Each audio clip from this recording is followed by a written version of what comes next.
Before I open the hearing for the Barnstable Conservation Commission, I would like to ask Angela to do a roll call for the quorum purpose. Taylor, no. Tangney, present. Sampu. Present. Lee. Present. Kashulik. Present. Hearn. Present. DeMello. Present. Administrator Ed Hoops. Present. Staff member Kim Kavanaugh. Present. We have full staff and a quorum, Mr. Chair. Thank you. We're missing John Abadili. Hopefully he will recover pretty quick. Acting under the provisions of Mass General Law, Chapter 131, Section 40, and Chapter 237 of the Code of Town of Barnstable, the Barnstable Conservation Commission will hold a public hearing on Tuesday, November the 4th, 2025, at 6:30 p.m. for the applications of LDS Development Group, LLC, Carl Miller, Michael Sagriff, Timothy Covana, and Elizabeth Lyons, Jeffrey and Danielle Hamill, Catherine A. Streets, Sarah T. Conley, Trustee, Frederick B. Jones. This hearing is being recorded and broadcast on the Town of Barnstable's Government's Access Channel. The plans and application are on file and may be reviewed by scheduling appointments by sending email requests to @hoops at 230 South Street, Hyannis. In accordance with the Mass General Law, Chapter 38, Section 20, please let the chair know if anyone is recording this hearing. Hearing none. Tonight's hearing agenda is posted on the town's website. On the agenda next to each application is the amount owed to the Town of Barnstable for the cost of advertisement. Please send your checks to the Conservation Division at 230 South Street before the hearing. Remote participations. The Conservation Commission's public hearing will be held by remote participation as a result of an extension COVID-19 measure adopted during the state of emergency signed up by the governor on March 28, 2025, suspending certain provisions of the open meeting law. Remote public access to this hearing shall be provided in the following manner. 1. The hearing will be televised via Xfinity Channel 8 or High Definition 1072. It may also be accessed via Town of Barnstable's Government's Access Channel. 2. The real-time public comment can be addressed to the Conservation Commission utilizing the Zoom link 853-7279-5219 or use the toll-free phone number 888-475-4499 as shown on the agenda. Third, the public can also email the comments to edwin.hoops@town.barnstable.ma.us at least 8 hours prior to the hearing. For your information, the NOI under the continuance for Stephen and Wendy D'Angelo, SE3-6289, has requested for a continuance without testimony to November the 25th. We have a long agenda tonight. Please keep your comments to our jurisdiction under the State Wetland Protection Act and the local wetland protection ordinances and regulations. I will take a few minutes break around 8 o'clock or so. Under the old new business is JMS Holding, its issuance of the OOC. Back in September the 23rd, based on the Superior Court's determinations, we issues a revised amended order for the JMS Holding. And with that amended order, the lawyer from the JMS Holding is disagreeing on a couple of things that we have it on the order. Number one is the one that we added on the finding. Number 3, let me read that. This is what we added in that order, is as directed by the court. The commissions hereby grant a waiver to the 30-inch depth requirement based upon the pre-existing requirement of this pier of maintaining 12 inches of water under the propellers at its lowest positions. The granting of this waiver is based on the specific facts of these applications. So the lawyer is asking us to remove this special finding. It's not any special condition. The other special condition that we have is special condition number 17. The proposed vessels to be berthed at the float shall require prior approval from the Conservation Commission. spec sheets for the proposed vessel shall be submitted for review. As I understand it, Ed, correct me if I'm wrong, right now, under that permit, there is no limit of the boat size. So that's why they do not want to have that special condition on. However, if the boat is grounding at the bottom, that will be a violation that we can do the enforcement order with. Ed and I had the discussions with the town legal and go over this couple of item stuff. And I think we are in agreement of removing that. So any question for us or Ed? I do, Tom. Go ahead, Bill. Basically, you're going to ask us to agree, vote, or what have you to this. And my understanding is that the judge in that case is saying that we must do this, correct? We have to, right? Well, we removed those two special conditions already under the previous amended order. Last time when we talked, we added finding number 3, right? So So now we're agreeing on the new OOC. Yep. correct. Okay, thank you. Any more questions or Pete comments? needs to Pete. stand up. Pete? Yeah, so here's my question. Being a person of science and a shell fisher, I fundamentally disagree with that judge. If I abstain, that is my right, correct? Yes. Any kind of vote. Got it. Okay. Let me try this. Could I have a motion to approve the changes as I mentioned it, just the removal of the previous finding number 3 and special condition number 17 from the previous amended order of conditions? So moved. And roll call. Tangney, aye.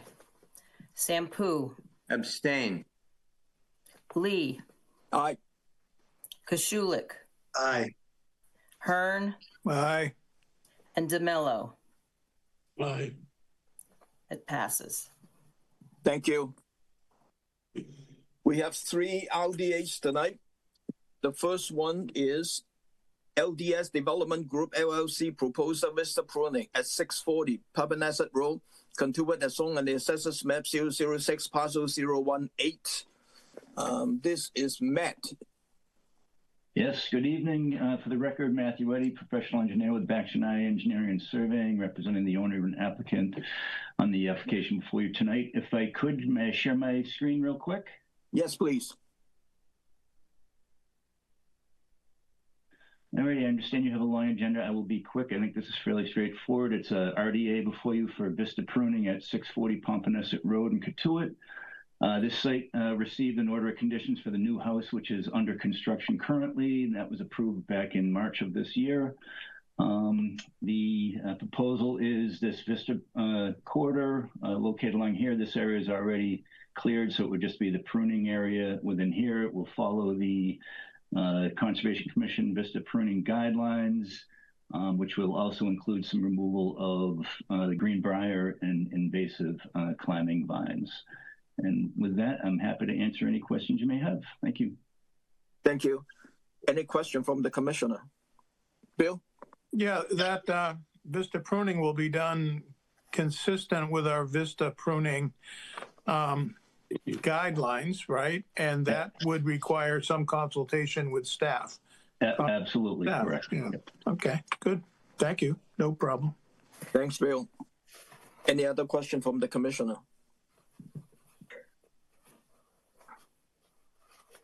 Oh, any public comment on this one?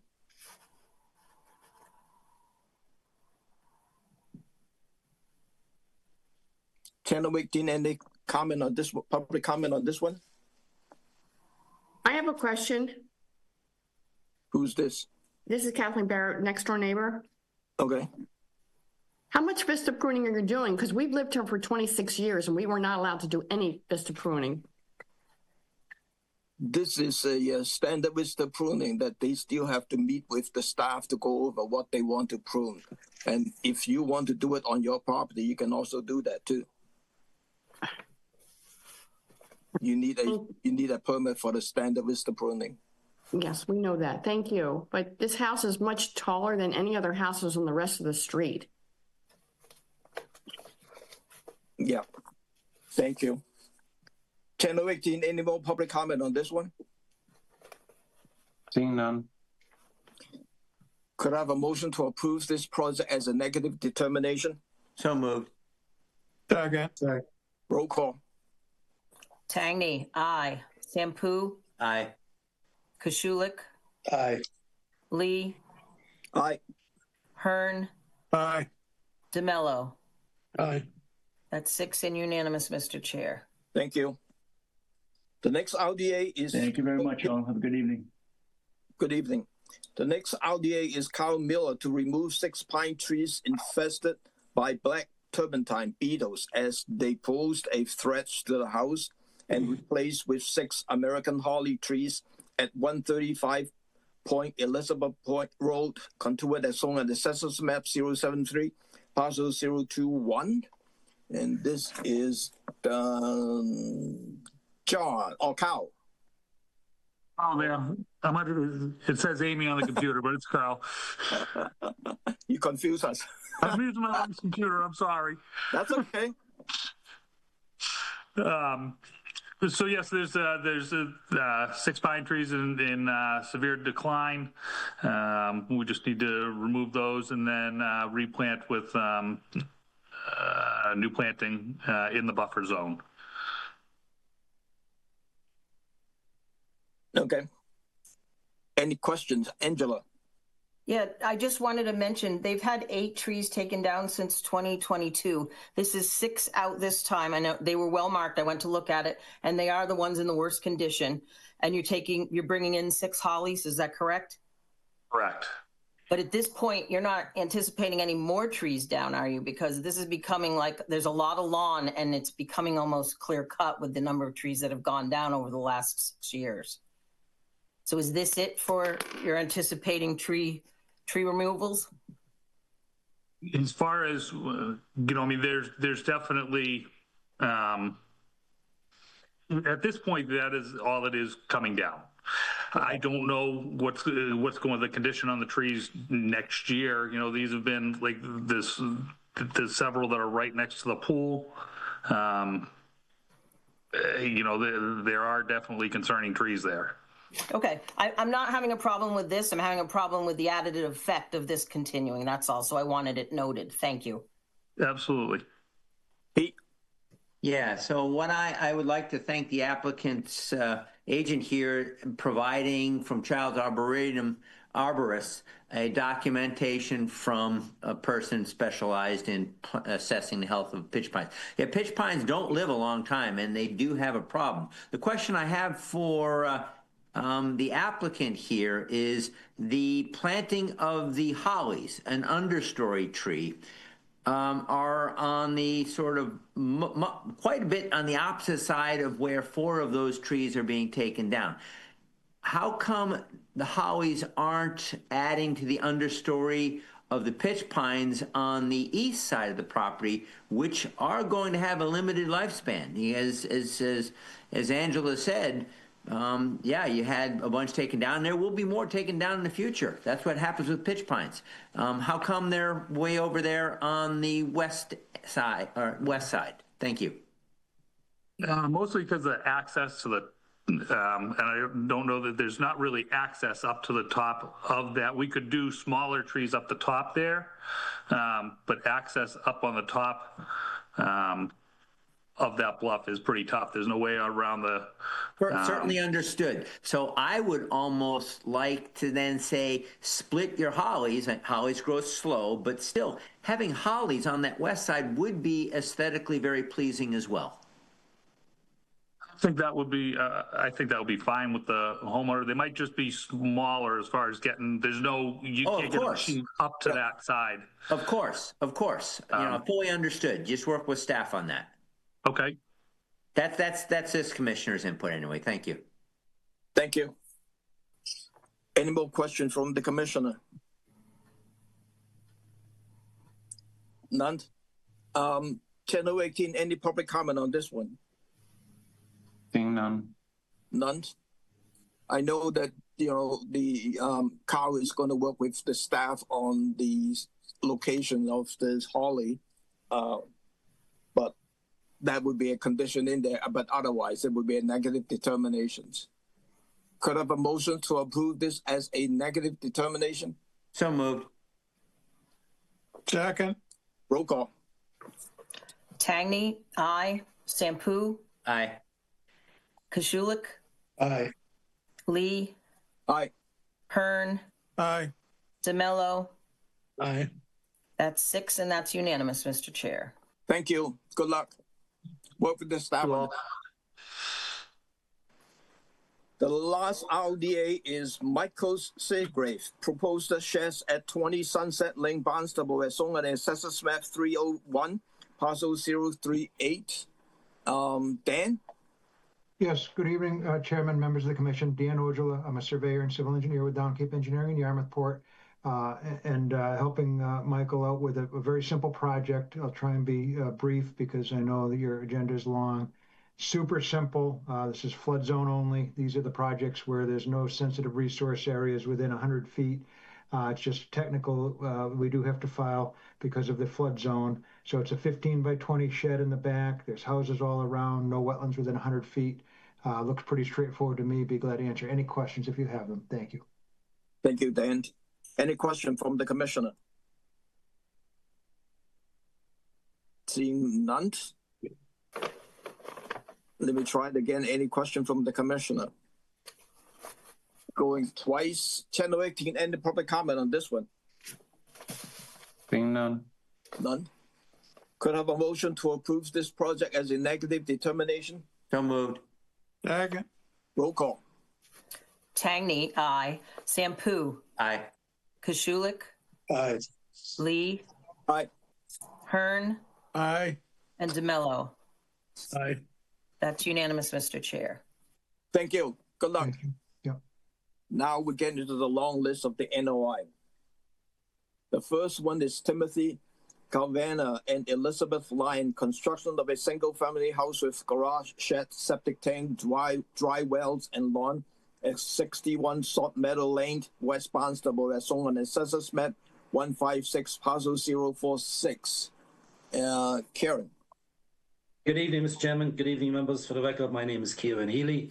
I am a land surveyor with the BSC Group, representing Mr. Kinvara at the property at 61 Salt Meadow. We are proposing a single-family home for this property. Would it be possible to bring the plan up on the screen? Yes, please.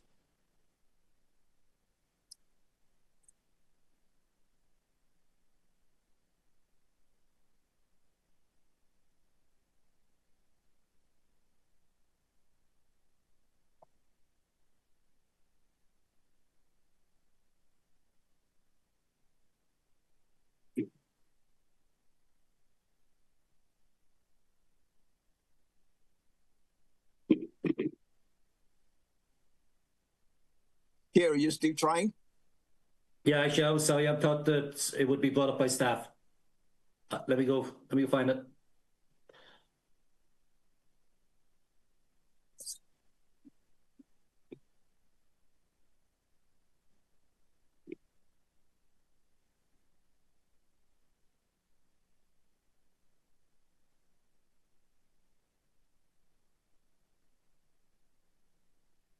Sorry, Mr. Chairman, I'm having some technical difficulties opening up a PDF.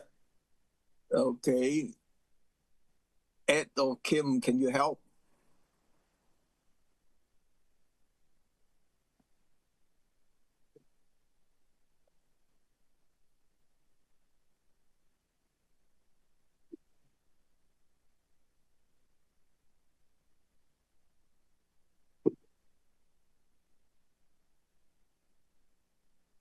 I'm working on it, Mr. Chairman. It'll be a minute. I just have to get into Laserfish share. Yeah. No, understood.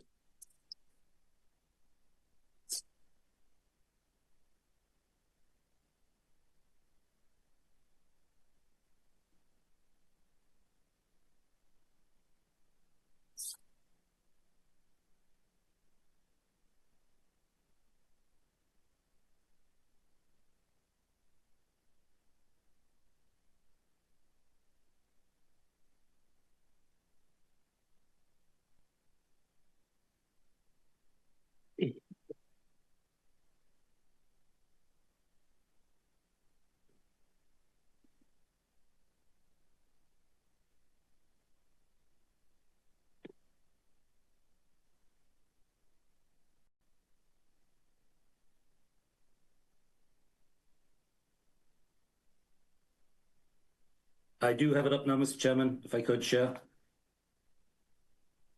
You find it? Yep. Okay, go ahead.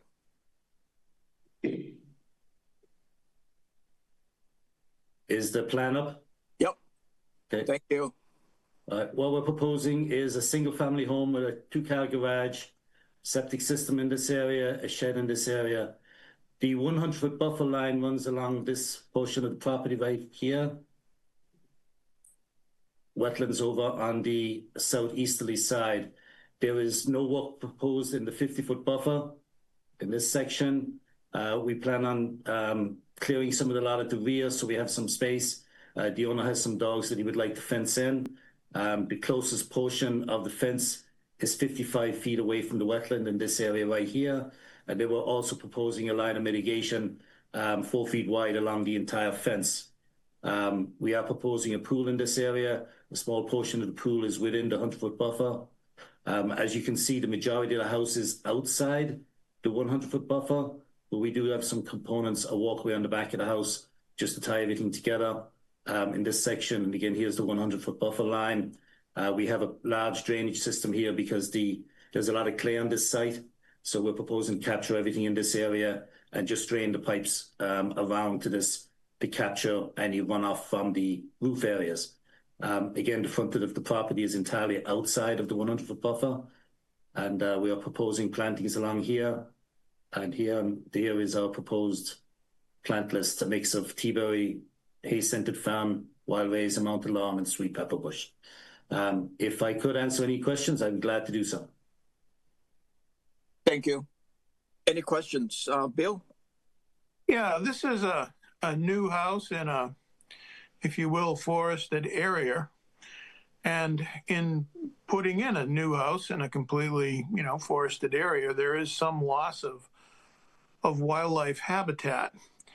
And I'm wondering if it might be possible to move the pool down in the lower left side of that figure.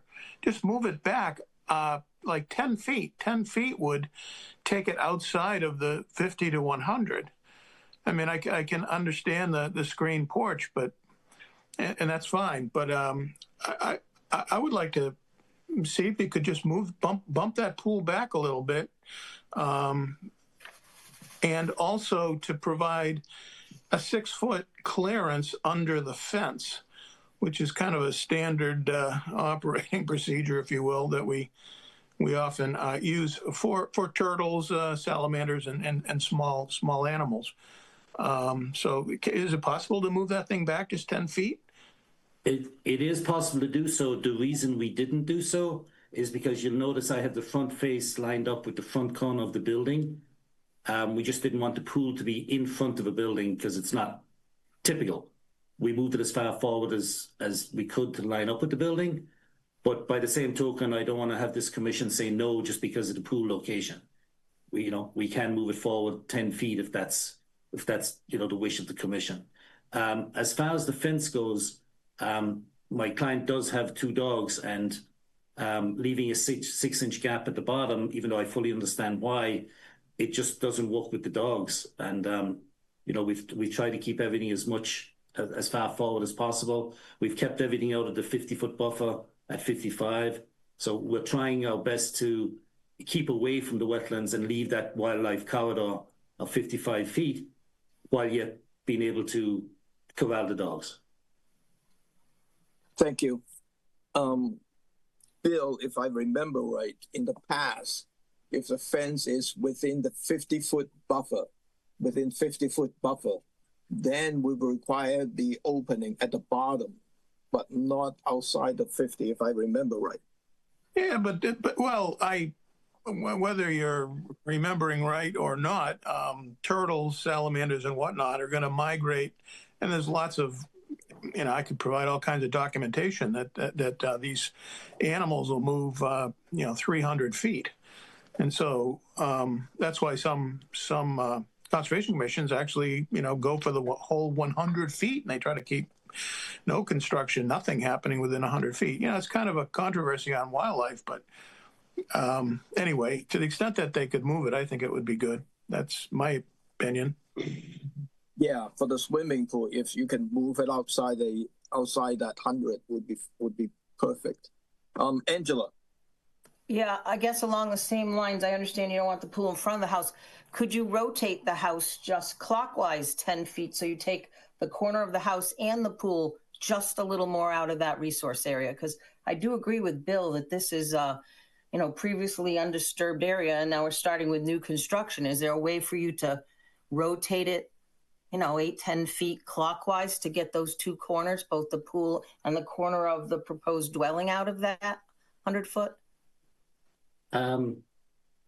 I believe there'd be no substantial difference if we rotated the house so that that back corner that's in this section right here, if this was moved forward 5 feet approximately to get it out, I think that would be fine without my client.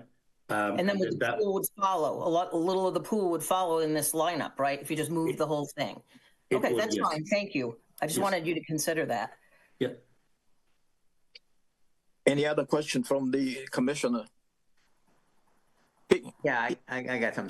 So Karen, I've had dogs for decades, and something, again, I'm not going to make us think about this, but if you have an electric fence, they're electric collars that are boundaries, and they're very effective, and the dogs learn very quick and easy, and you don't even have to bury them if you've got a fence. But I'm okay with what you're doing. I'm not loving it. I'm like Bill, but that certainly is an option as you work with this couple and future couples to make the dogs be in a contained area and yet still have the ability for small mammals, reptiles, and amphibians being able to move under a fence. Thank you. Thank you. Any other questions? Yeah, Tom, a specific question. A specific question for. Yeah. Go ahead. Is it Kieran? Sorry. Yeah, Kieran. Yes. Just out of curiosity, why was the house put in that position to begin with? Forget everything else. Just the angle to Salt Meadow Lane is, especially a wooded lot. Was there a specific reason as to the angle? There was Salt Meadow Lane finishes before it gets to this lot. So by us rotating the house, we didn't have to cover as much land with driveway. So by angling the house, we were able to bring the garage closer to the street and get it closer to the driveway. Sorry, get the house and the driveway closer to the existing end of Salt Meadow Lane. Okay. We felt it was beneficial to keep it closer or reduce the amount of pavement that would be required to go back in. No. Yeah, I understand. And Angela is spot on with a slight rotation right there, but solves everyone's woes here. So Kieran, so you are okay with rotating the house and the swimming pool completely outside the 100? The house, absolutely no problem with it. Well, with the exception of the porch, but the main foundation of the house. Right. Yes. The pool, I'm just not sure if historically going to approve a pool in front of a house, because historically they don't, from what I understand. So, it's not going to be. It's not going to be when you rotate the house. Rotate a little bit. I mean, there is a few more feet in front of the house, but right now we're at 88.4. If I rotate the house about 5 feet, I'll probably be able to pick up about 10 feet with the pool. Would the commission accept 95 feet and I'll hold it at 95? Yeah. That'd be fine with me. That'd be fine. Yeah. The pool, you'd be getting the pool largely out of the 50 to 100. Thank you. Okay. That works. Channel 18, any public comment on this one? Seeing none. None. Could I have a motion to approve this project subject to receipt of a revised plan with the house rotations outside of the 100 and then the swimming pool further out, probably 10 feet out, what, 95 feet? 95 feet from the wetland. Right. All right, so moved. Second. Roll call. Tangney, aye. Sampu, Aye. Koshulik, Aye. Lee, Aye. Hearn, Aye. DeMello. Aye. That's unanimous, Mr. Chair. Thank you, Karen, Kieran. thank you for working with us. Yeah. Thank you, Mr. Chairman. Thank you, members. Yep. Good night. The second NOI is Jeffrey and Danielle Hamill. Hamill Family 2018 Revocable Trust. Demolitions of an existing sunroom, second-story deck, landing and recess, exterior rinse stations, and constructions of a new two-story, three-season room, along with the installation of a freestanding at-grade rinse stations and approval of an existing unpermitted fire pit at 71 Sunset Lane, Barnstable, as shown on the Assessors Map 301, Parcel 024. This is That's me. Brandy? Franny. Like Brian with a Y, Bryony. Bryony. Sorry. No, it's fine. It's fine. I'm Bryony Angus. I'm with Ty and Bond out of Sandwich, and the applicant is also with us tonight, Jeff and Danielle Hamill from 71 Sunset Lane. I'm going to share briefly with the commission's permission. Yes, please.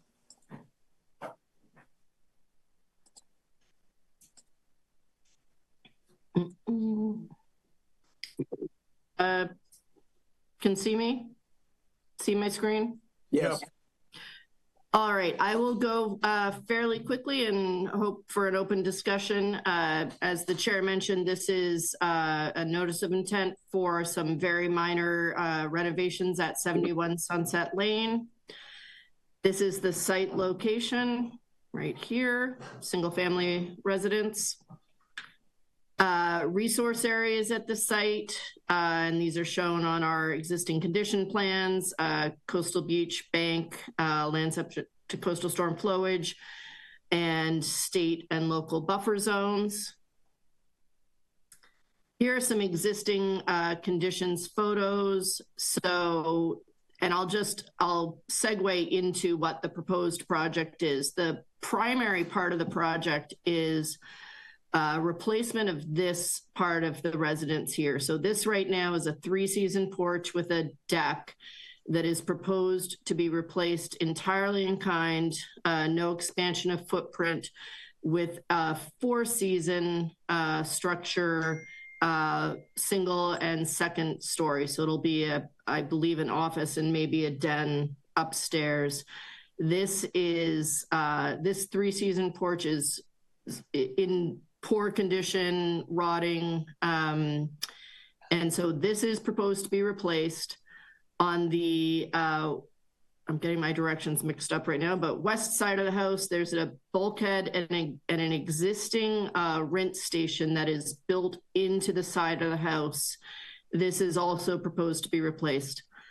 Just in terms of resource areas at the site, obviously beach, bank is delineated on the drawings. There's a very narrow, small lawn on the seaward side of the property with an existing fence. So the proposed project, and I'll zoom in a bit. Let's start on this side of the property. This is what we were just speaking to. And just to orient the commission, this is the 0 to 50-foot buffer. So this is the existing three-season room that is proposed to be replaced in kind. Our limit of work is for construction access for the contractor. We've had some, it is a constrained site. So we've had a lot of discussions with them about construction access, et cetera. There will be some minor excavation associated with this portion of the project.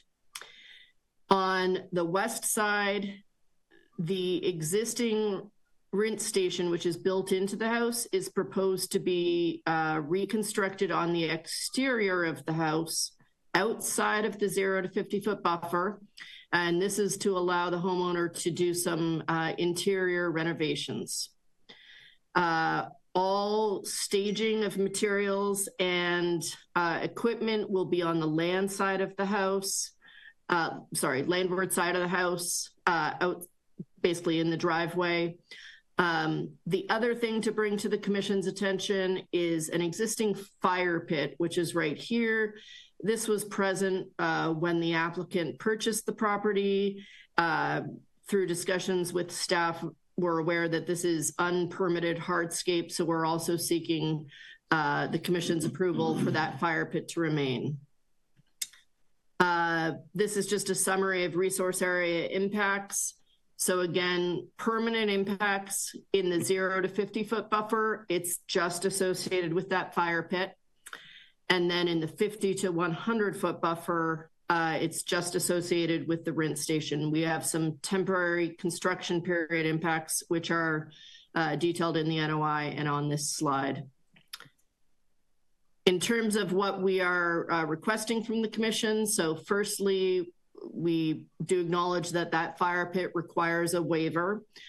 So that's part of the notice of intent filing, and mitigation is proposed at the 4-to-1 ratio as required for work in the 0 to 50 foot buffer.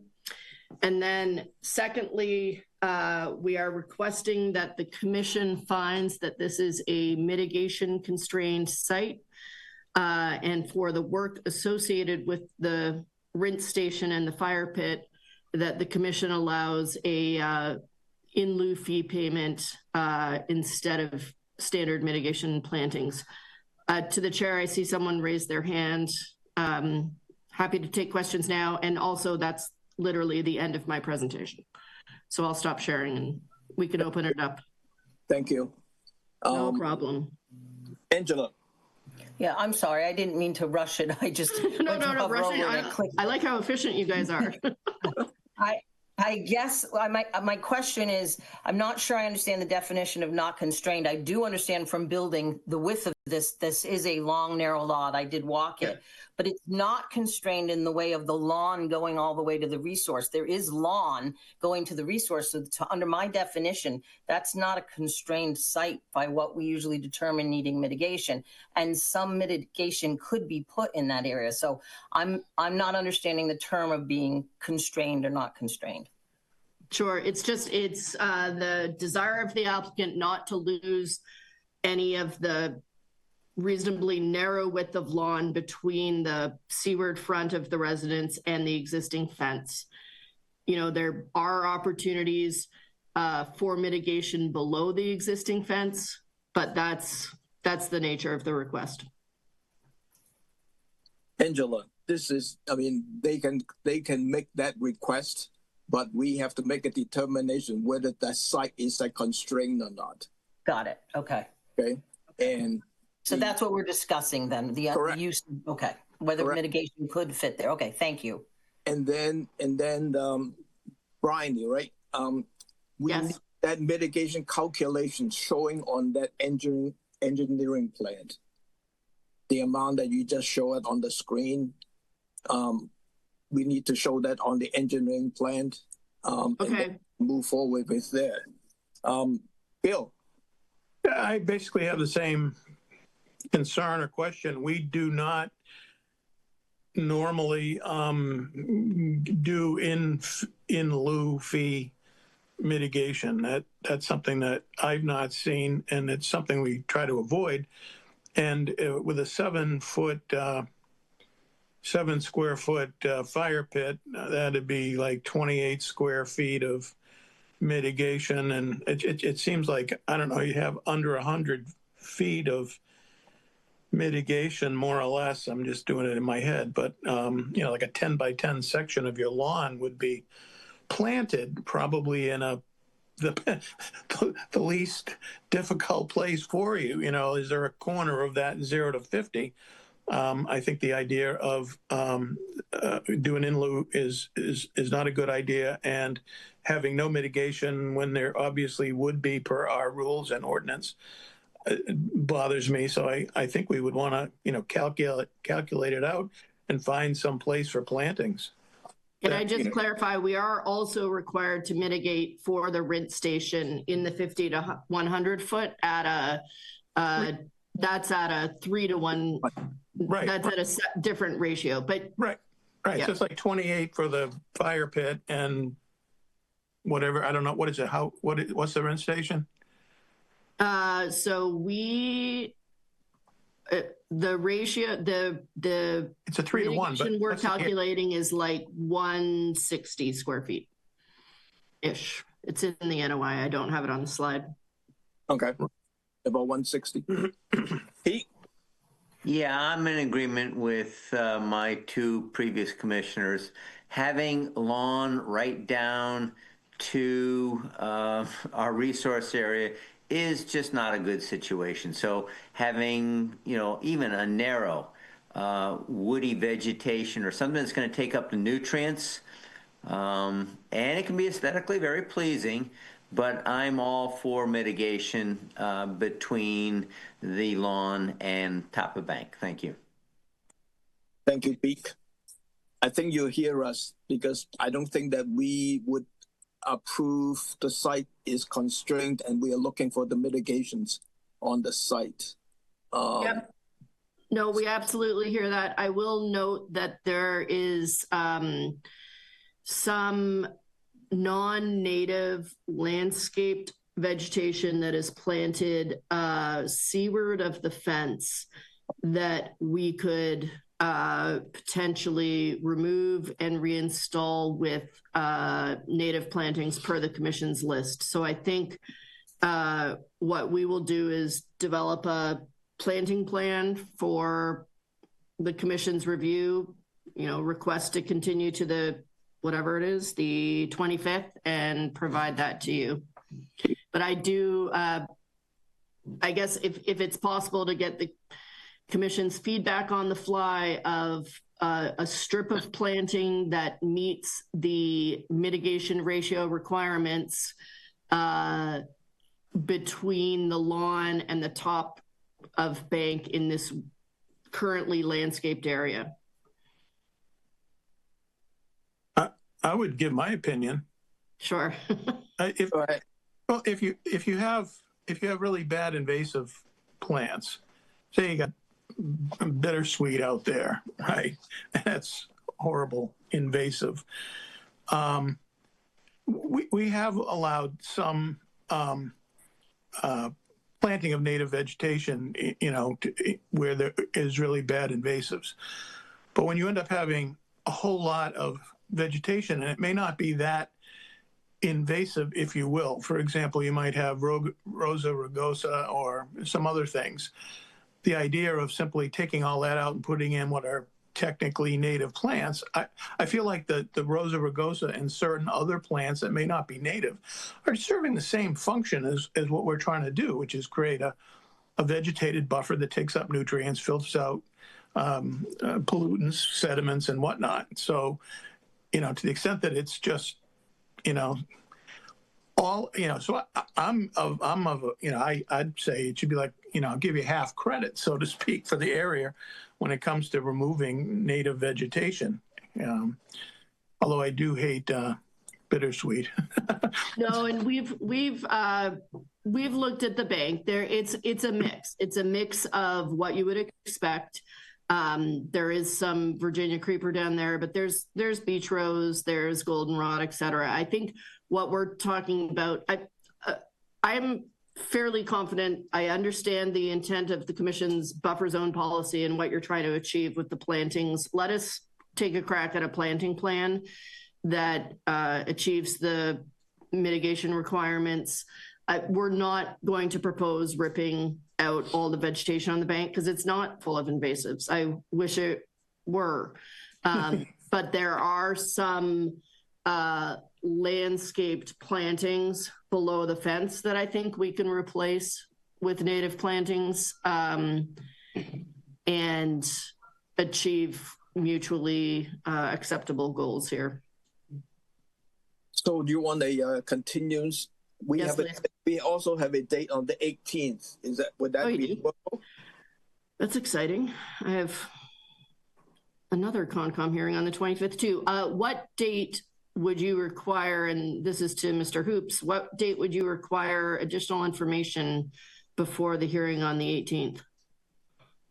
We typically will ask for at least a week before the hearing, so we have a chance to distribute it to the commissioners. So that would be. But that's fine. We could, yeah, the 11th, even though you guys are presumably closed on the 11th. Yeah. Yeah, that's a holiday, so it should actually technically be the 10th, the Monday the 10th. 10th is fine. Okay. Yep. So yeah, if I'm assuming the applicant agrees, let's continue to November 18th, please. Jeff, yell if you don't. No, thank you all very much. Appreciate the feedback. Thank you. Channel 18, any public comment on this one? Seeing none. Seeing none. Could I have a motion to continue with this application to November the 18th? So moved.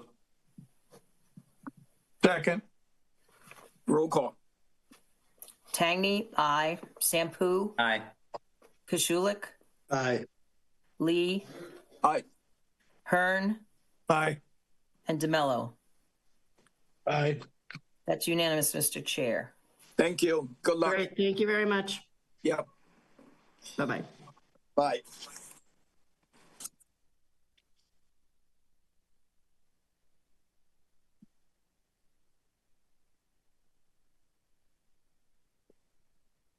The next NOI is Catherine A. Street to construct an additions to the existing dwelling at 161 Bay Lane, Centerville, as shown on the assessors map 186 parcel 009. John? Good evening, John O'Day from Sullivan Engineering Consulting, representing the applicant. I am working on pulling up the plan for you. As you said, this project's located at 161 Bay Lane in Centerville. We back up to the Bumps River. Our resources, the river, land under ocean, salt marsh, and coastal bank, land subject to coastal storm flowage. We're proposing a small addition on the landward side of the dwelling, kind of bordering on the 100-foot buffer. We're adding just about 223 square feet. We've calculated the mitigation area. We are showing it down seaward of the pool. There's a pool fence. Most of the area would be below that pool fence. They've used that rough grass for storing kayaks, etc. So we've proposed a kayak rack to try to minimize that and give the most amount of planting area we can there. And then above that fence, there is no lawn. There is some larger native shrubs, mostly inkberry, which we kind of showed in the dashed circles, representative of there's about 9 big, I don't know what they are now, maybe 20-gallon shrubs out there, but there is some open spaces in between, and so we have proposed some additional shrubs in there to further enhance that buffer zone. I think with that, I'd be happy to answer any questions. Thank you, John. Any questions? Angela? No, thank you, John. Yeah, I walked this, and it's a beautiful undisturbed buffer down by the water. They do a nice job with this property. I'm just curious about the dimensions of the kayak rack. That's all. It's absolutely in the best place, furthest out of the resource you can get it, right near the walk, and it's a perfect place for it. I just want to know if you have dimensions for it. That box that I showed was 4 by 8. Okay, thank you. Thank you, and yeah, no, I have no problems with approving this. Thank you. Thanks. Bill? I did not visit it, and is this single addition, which is landward, landward of the house, that's the only hardscape, right? That's it. Okay, I got no problems with it. Thank you. Thank you, Bill. Rob, did I see your hand up or? No. Nope. Any other question from the commissioner? Seeing none. Channel 18, any public comment on this one? Seeing none. None. John, the only special condition that I can think of is the annual report for 3 years. Are you okay with that? Sure. Okay. Could I have a motion to approve this project as submitted with the annual report for 3 years? So moved. Second. Roll call. Tangney, aye. Sampu, Aye. Kashulik, Aye. Lee, Aye. Hearn, Aye. and DeMello. Aye. That's unanimous, Mr. Chair. Thank you. Thank you. Thank you, John. The next item is under the continuance is the Stephen and Wendy D'Angelo remove an existing ram and float system and permit a new pier, rammed and float at 108 Long Beach Road, Sanderville, as shown in the Assessors Map 206, Parcel 005. This is a continuance from September the 9th. The applicant has requested for a continuance to November the 25 without testimony. Could I have a motion to continue these applications without testimony to November the 25? So moved. Second. Roll call. Tangney, aye. Sampu, Aye. Kashulik, Aye. Lee, Aye. Hearn, Aye.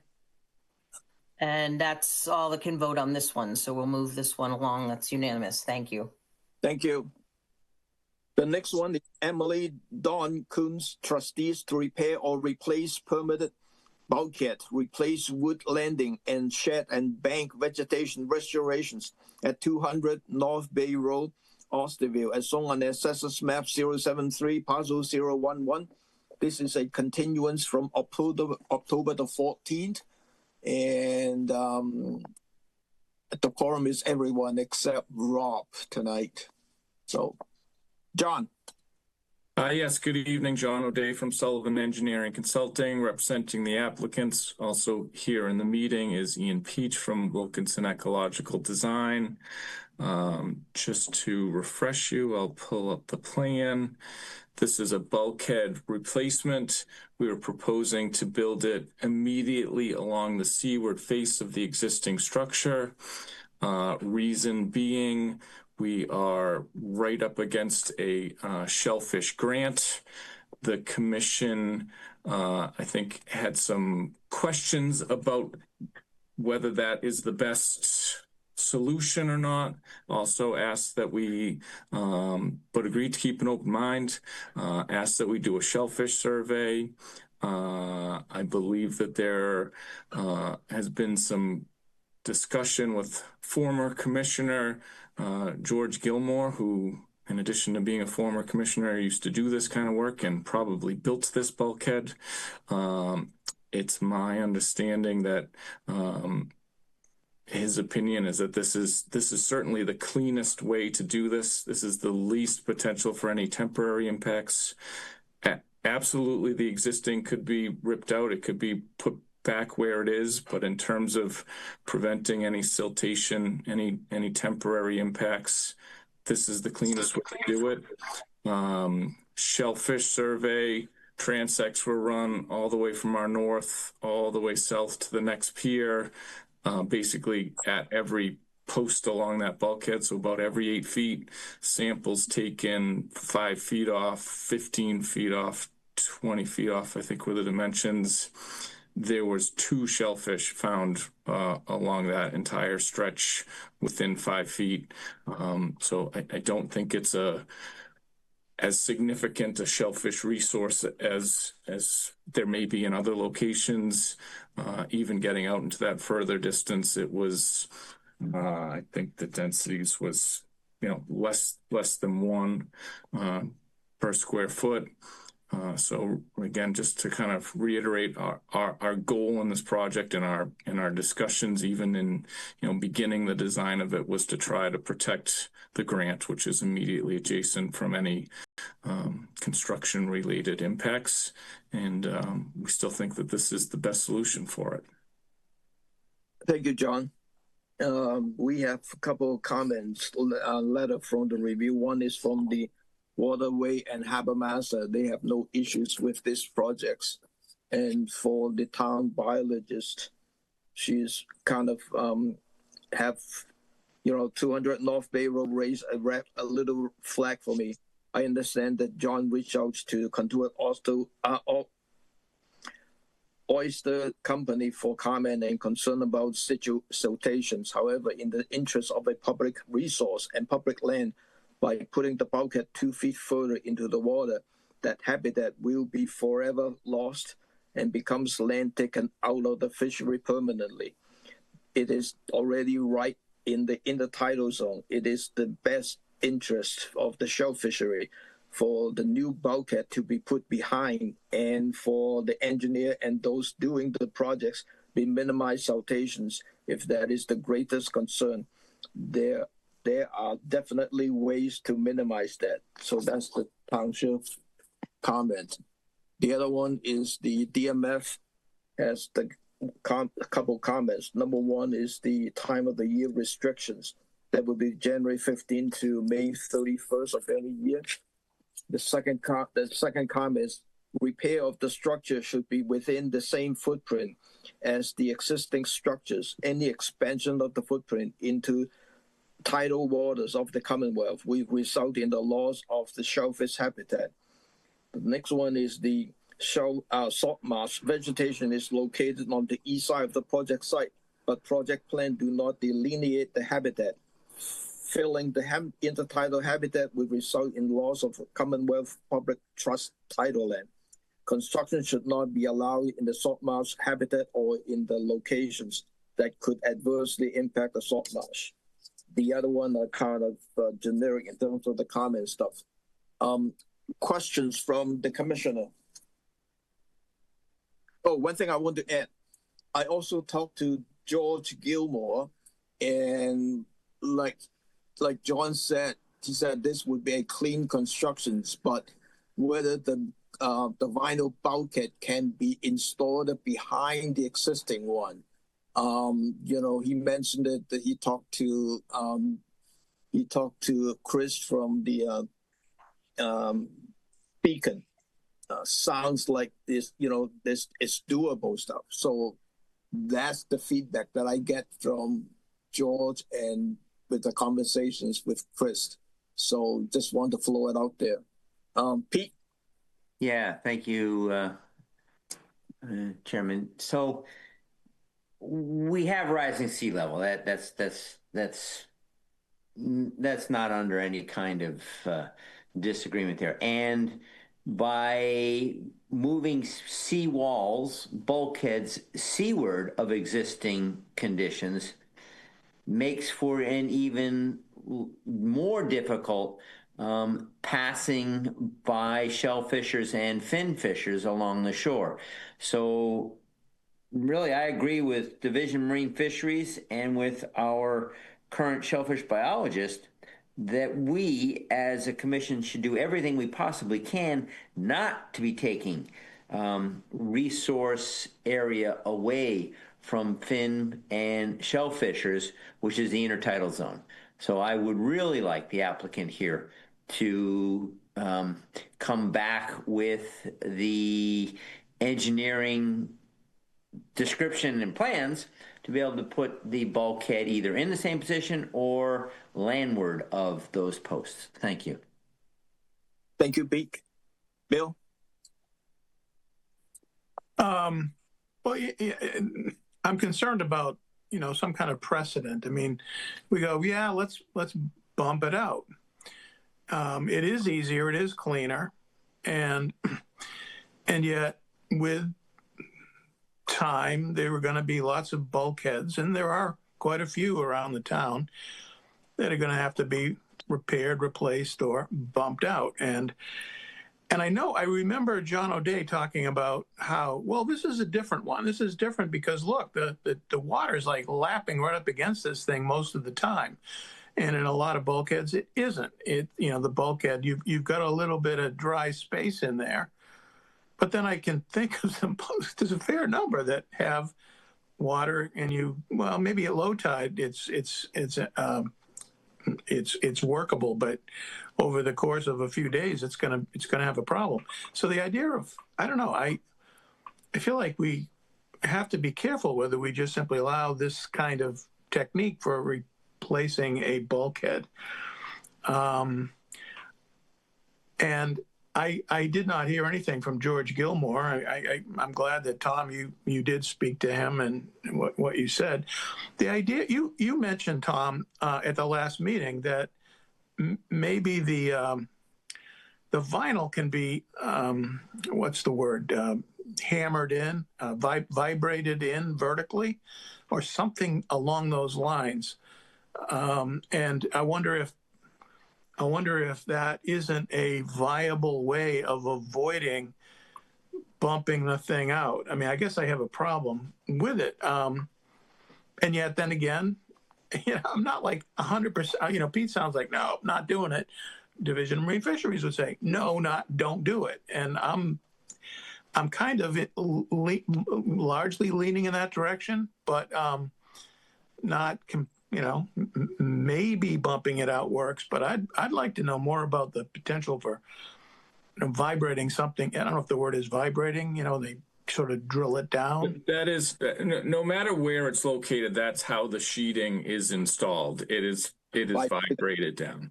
Yeah. So there's a little vibration clamp that's put onto the small mini excavator that just sort of slides these things down into place, and each edge of it has a little hook and they slide down into each other. So that is, regardless of where it's going, that is how the sheeting is installed. So if you make a trench, like some kind of a trench that you dig out behind the back of the existing bulkhead, I know it's likely more expensive. It's a more arduous thing to do. But then again, bumping out bulkheads all over the town is a concern. I mean, you can do it once, you lost a little bit of habitat, but I mean, there's a potential for a cumulative impact on our shellfish all around the town if we, simply go along with this. I guess maybe I'm talking myself into backing Pete. But anyway, thank you. What is the total bump? 24 inches. About 24 inches along, which half of it already has 12-inch piles, and the other half has a 4x4 post in front of it. So we're talking about a 2-foot bump out. Yeah. Yes. Come on. I think that, I just hope that wherever the commission lands, it's consistent. I think that there's going to be bulkheads like this, including town properties and all around Hyannis Harbor and all around the marinas and et cetera, where, for us, it's not the end of the world if we have to. There's going to be much more problematic for other projects. I hope the commission, if that's the direction they go, I hope they stay consistent. If it has to go back in the existing footprint, it has to go back in the existing footprint. That's. Can I make a comment, Tom? Yeah, go ahead before I make mine. Yeah, I was thinking about 6 months ago, we had the town in here, and they were dealing with the bulkhead over in Hyannis, right in there where, right in downtown, where they have all those little, the little shops, temporary shops where people set up. And I believe that, were they not bumping out in that situation? They were kind of like plating on top of the existing bulkhead. They weren't gonna, I don't think.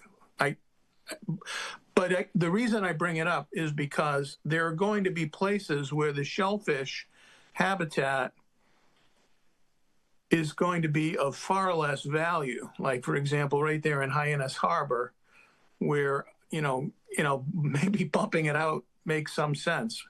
But then when you're in Catuit Harbor, especially right sitting on a commercial oyster bed, so to speak, that's another thing. And one last question I might have for John O'Day, if I might, and that is, I remember Pete said, did you have documentation from the commercial shellfishing group that are adjacent to this site where they were okay with what you're doing? Thank you. So just reminder that we do not have anything in writing. I don't think that they want to, in writing, get into a battle with natural resources. It's probably not in their best interest as a grant holder. All I can say is that before we even started working on a design, we reached out to them, said, how do you think we should accomplish this? And they said, we think you should do it like you did the one 2 doors down. And so that's the methodology we followed. So, John, this is my comment, and I spend a lot of time looking at this stuff and trying to talk to George and also doing some research about the vinyl bulkhead. And previously, I kind of, seeing a construction doing the metal bulkhead, with the vibration down. That's why I know how the sheet is being installed. And looking at that and, talking with, through George, if Chris from the Beacon Marine is kind of saying that it's doable, what I'm saying is that, trying to use that method and if you can do it at the same locations of the existing bulkhead and not taking up any more intertidal area that, the town shellfish biologist is concerning with and DMF is concerning with. And unless there is a problem at each site, we have to look at this as site-by-site basis, whether there is a problem. I mean, just like in Hyannis Harbor, there's no shellfish concern. Then, yeah, they do it that way. But we have to look at the site by site and see what is the drive on that one. In this case, there's some concerning about the shellfish in the intertidal zone. So I would think if it is doable by construction at the same locations, I prefer to go that way. That's my choice. Any other comment from the commissioner? Yep. Pete? Yeah, so again, I appreciate Mr. O'Day's interest in keeping us consistent. And again, as you just said, Tom, every site is specific. You have some information that perhaps putting it in place or behind is a doable. But I'd also like to point out to the public who's listening and my fellow commissioners that there is a stark difference between a project that serves the public good, like town docks or town-owned lands, and private residences. So, it's a balance. We balance things, and I really think that the taking of public lands by putting a bulkhead further out, I see access to the water or along shore for fin fishing being very problematic down in the area of, you come out of Osterville, you go fishing out of there all the time, getting out to that jetty. And the seawalls or the bulkheads down there have made it impossible for people to access the shoreline. Thank you. Thank you, Pete. Mr. Chairman, I guess, can I just, yeah. The message is being received. The commission would like to see it go back within its existing footprint. It's possible. I'm not going to stay and argue with that all night. I guess one question I did have, I did not see the DMF comments until you brought them up, and I have them open now. In terms of the time of year, if we were to go back within the existing footprint and with the time of year restriction, if a silt curtain was installed just off the face of this, would the commission agree that that is not a silt producing activity at that point? That seems very reasonable to me. Yeah, for me, I would say so. So if a condition was to be put in, it would say, if you work this time of year, a silt curtain must be installed. I think we move on. Okay. So do you want us to approve this and depending on what your revised plan come back with, or Subject to a revised plan showing it within the existing footprint. I'd be fine with that. I'm okay with if you are. Okay. Channel 18, any public comment on this one? Seeing none. So a couple of things that we want to add it into the condition is, one, we probably need a construction protocol at least 4 weeks before any pre-construction meeting. And if you have, are you going to be the consultant? Consultant? Sure, I'll be the consultant. Record. So if there's any change, we should be getting a written notifications of a change of the engineer on the record. If so, and then the revised plan showing the new bulkhead in the existing locations. I think that's about it. Is there anything else, Ed? The silt fence. Yeah. Install the silt fence. So that their time of year. So that we can waive the time of the year, or during that time of the year, if you have the silt fence installed. So moved. Let me do this. Could I have a motion to approve this project subject to receipt of a revised plan showing the new bulkhead in the existing bulkhead locations, with those conditions, the construction protocol to be submitted at least 4 weeks before the pre-construction meetings, and a written notifications if John is not the engineer on the record. And with the install the silk curtains during the installation, then we can waive that the time of the year restrictions. So moved. Second. Roll call. Hearn, Aye.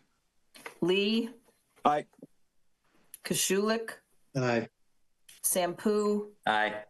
and Tangney. Aye. That's unanimous, Mr. Chair. Thank you. Good luck, John. Yep. Work at that. The next NOI is New Rushing Mars Realty LLC proposed pond dredging within an existing pond on a residential lot at 1541 Main Street, Conduit, as on the Assessors Map 017, Parcel 007. This is a continuance from October the 7th, and the quorum is everyone except Rob. Sean? Good evening, everybody. Yep, Sean Reardon here on behalf of the landowner. If you all recall at the last hearing, we had a couple outstanding issues. First, we had some outstanding DEP comments. We did hear back from DEP that they confirmed that they were only saying that they meant to say it may require a water quality certification. They didn't object to our characterization that it did not. So I think that issue is resolved. Then the commission had a few asks. One was, I think it was Bill that asked whether there were any fish in the pond. There were fish in the pond some time ago, shortly after the hurricane, when all the area was flooded, but they've long since gone. And we have some people still on site that have been there for over 30 years, and they recall that pretty well. But at present, there are no fish in the pond. The other ask was, Pete asked about the barley bales. So we took a look at that as part of the memorandum that the commission asked for as well. So if you recall that you guys asked for a wetland scientist to provide a memo or other documentation, sort of giving some more beef to our justification for why what we're doing is a good idea. We asked Scott Goddard and his folks to pull something together for us, and they did that. We submitted that. It basically outlines the work that they did, identifying the bathymetry and some of the testing they did, investigated some alternatives that they considered, as well as reviewed the proposal against performance standards under the wetlands regulations, and basically came to the same conclusion that if it were possible, dredging is the best course of action and the most reliable way of addressing the problem. And I do recall the board was a little concerned about sort of not having authorized such a dredge before. So I asked Goddard to see if they could find a similar application, and they were able to locate a similar project in Walpole where the town dredged their pond. They did theirs a little bit differently. They drained the entire pond and then dug everything out. In our case, we'd be doing it more in the wet because it's a much smaller application.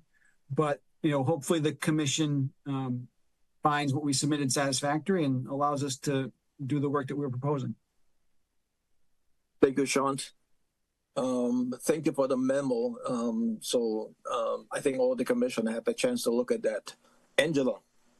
Yeah, I wanted to say thank you. I was one of the ones that had some questions and this was just a new learning experience for me. And I actually have no problems moving forward with this at this point. And I want to thank you again for all the patience and time you took in answering all of our questions and giving me time to be more informed about such a project. So thank you very much. No, I enjoyed our discussion last time too. So no work from us. That's great. Bill?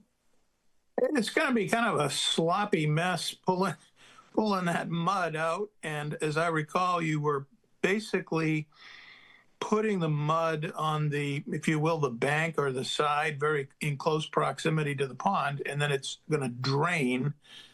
And then once it's somewhat dried out, then you're scooping it up and delivering it over to that wetlands restoration area. And so I guess my question is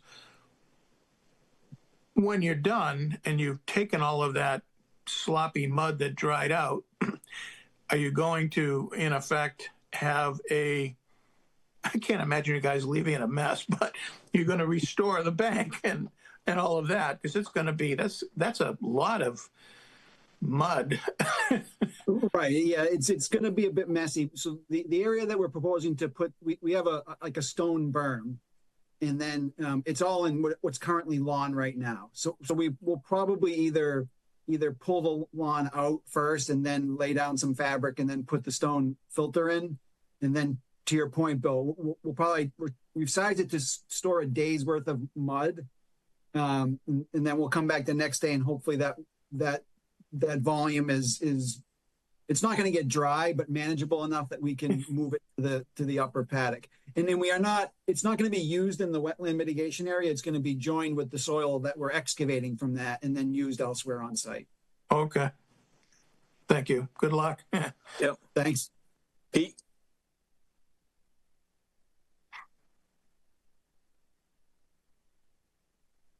Pete, you're muted. Pete's on mute. Yeah. Thank you. Yes, I was muted. So, Sean, I just want to reiterate, Angela, thank you for answering all our questions and doing all the extra work. And my only request is please keep fish out of that pond. Thank you. Okay. Thanks. Because I think it likely serves as a good amphibian breeding area. So, yes, please. Agreed. Understood. Yep. Thank you, Pete. Any more questions from the commissioner? Channel 18, any public comment on this one? Seeing none. None? Sean, I think of two special conditions on this one. Number one, after you're done, we need a bathymetry of the modified pond after you're dredging. And then we need to a monitoring report for 3 years about the restore area around the pond edge on the BBW. And we also need to know who will be the contractor on the record. Can we provide that information prior to starting construction? I don't know who would be doing the work right now. Just prior to the constructions, that would be fine. We just need that information. Yep. Okay. Could I have a motion to approve this project with those conditions I just mentioned? So moved. Second. Roll call. Tangney, aye. Sampu, Aye. Kashulik, Aye. Lee, Aye. Hearn. Aye. That's unanimous, Mr. Chair. Thank you. Good luck, Sean. Thank you, everybody. But the next NOI is the Terry R. Sequel.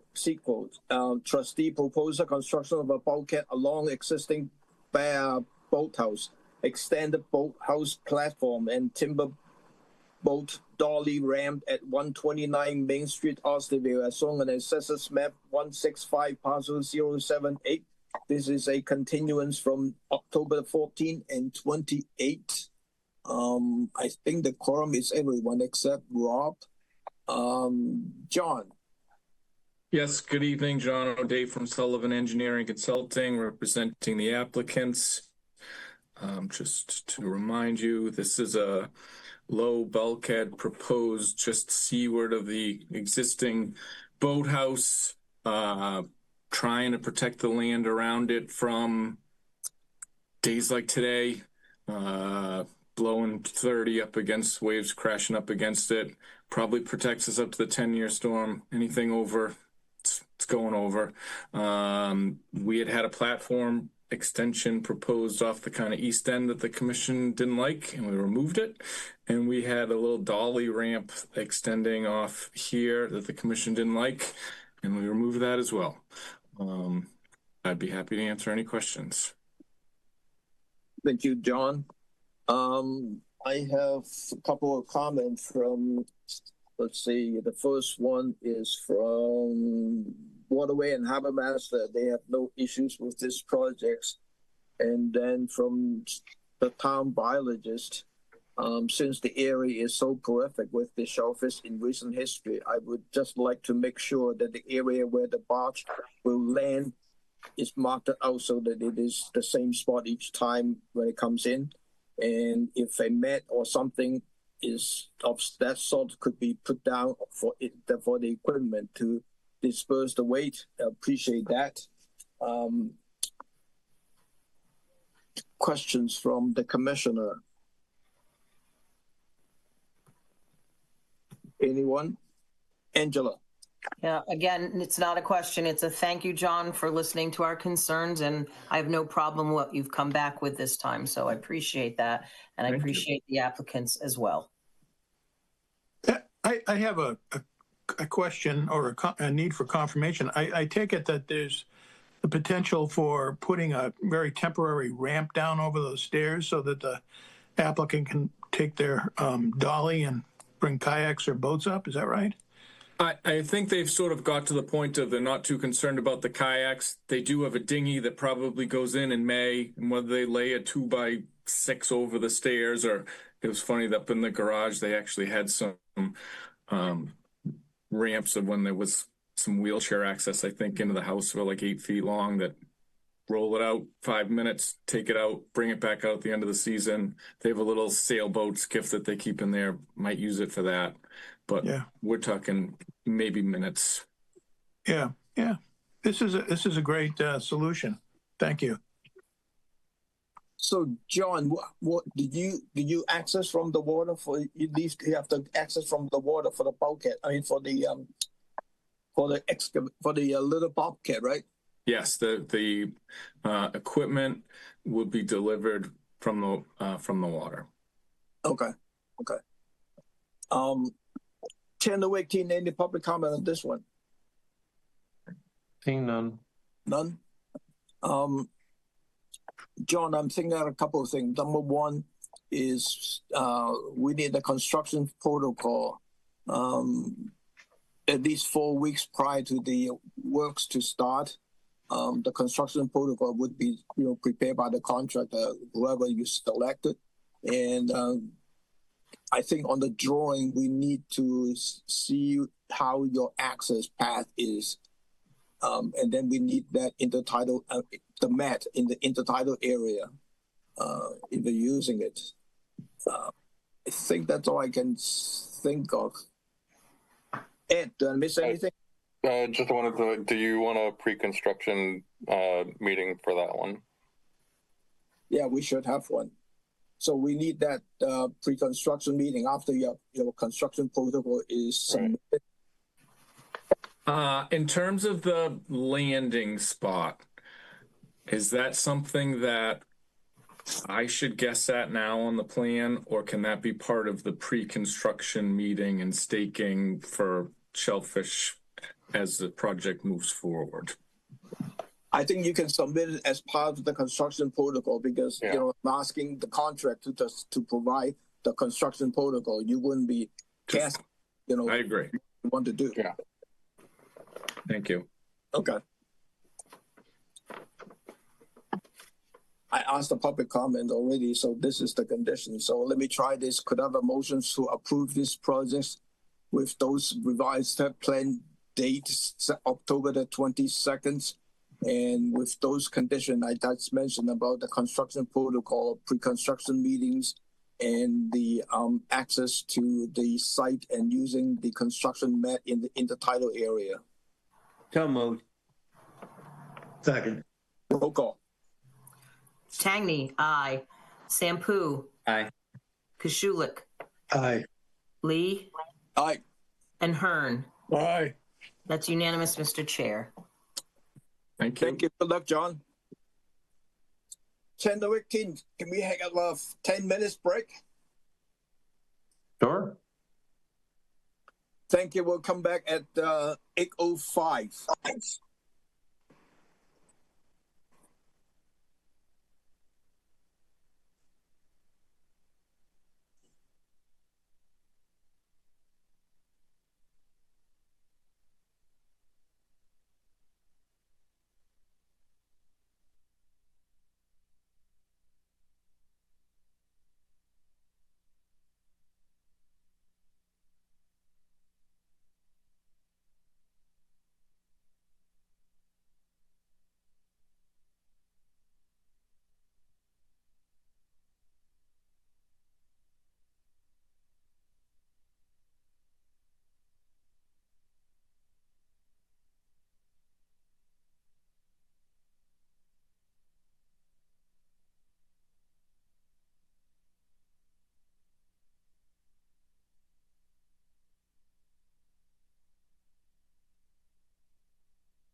Rob, Peak, and Ed. Kim, are you back? I'm here. Okay. Ed is here. I'm here. Peak is here. Kim?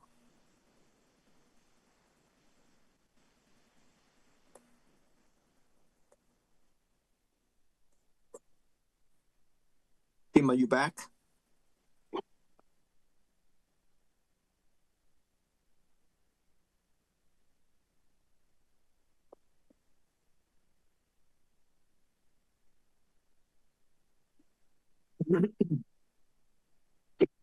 Kim, are you back?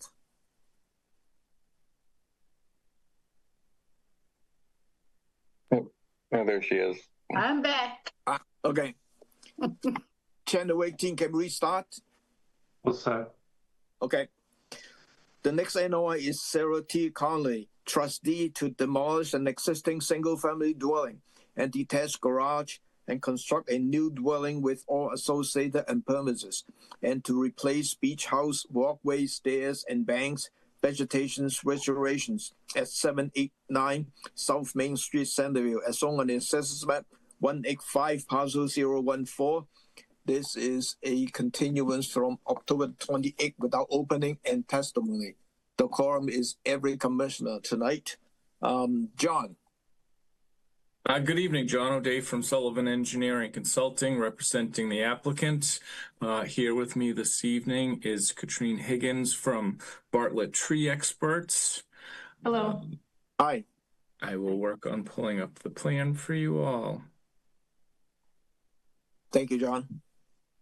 As you said, this project site's at 789 South Main Street in Centerville. It's about a 1 acre parcel of land abutting the Centerville River. There is a fringe of salt marsh and then a coastal bank area. Site's developed with an existing dwelling and detached garage highlighted in red on this. Long since developed property. The project as proposed is to demolish that existing dwelling and detached garage and construct a new dwelling. We will be pulling the dwelling landward about 10 feet from its current seaward face. We will be pulling the proposed patio landward about 5 feet from the existing deck. We have really pulled everything as landward as is reasonably possible, we believe, to the point where we're actually going to the zoning board requesting some relief on the front yard setback for the garage in order to maintain and improve that separation to the coastal banks. We did provide buffer zone calculations on the plan. I can slide over so that we can see those. There is about 141 square foot increase in the 0 to 50, and 127 square foot increase in the 50 to 100. There is an extensive lawn and buffer and bank restoration plan that I'll let Katrine walk through, but totals about 12,685 square feet.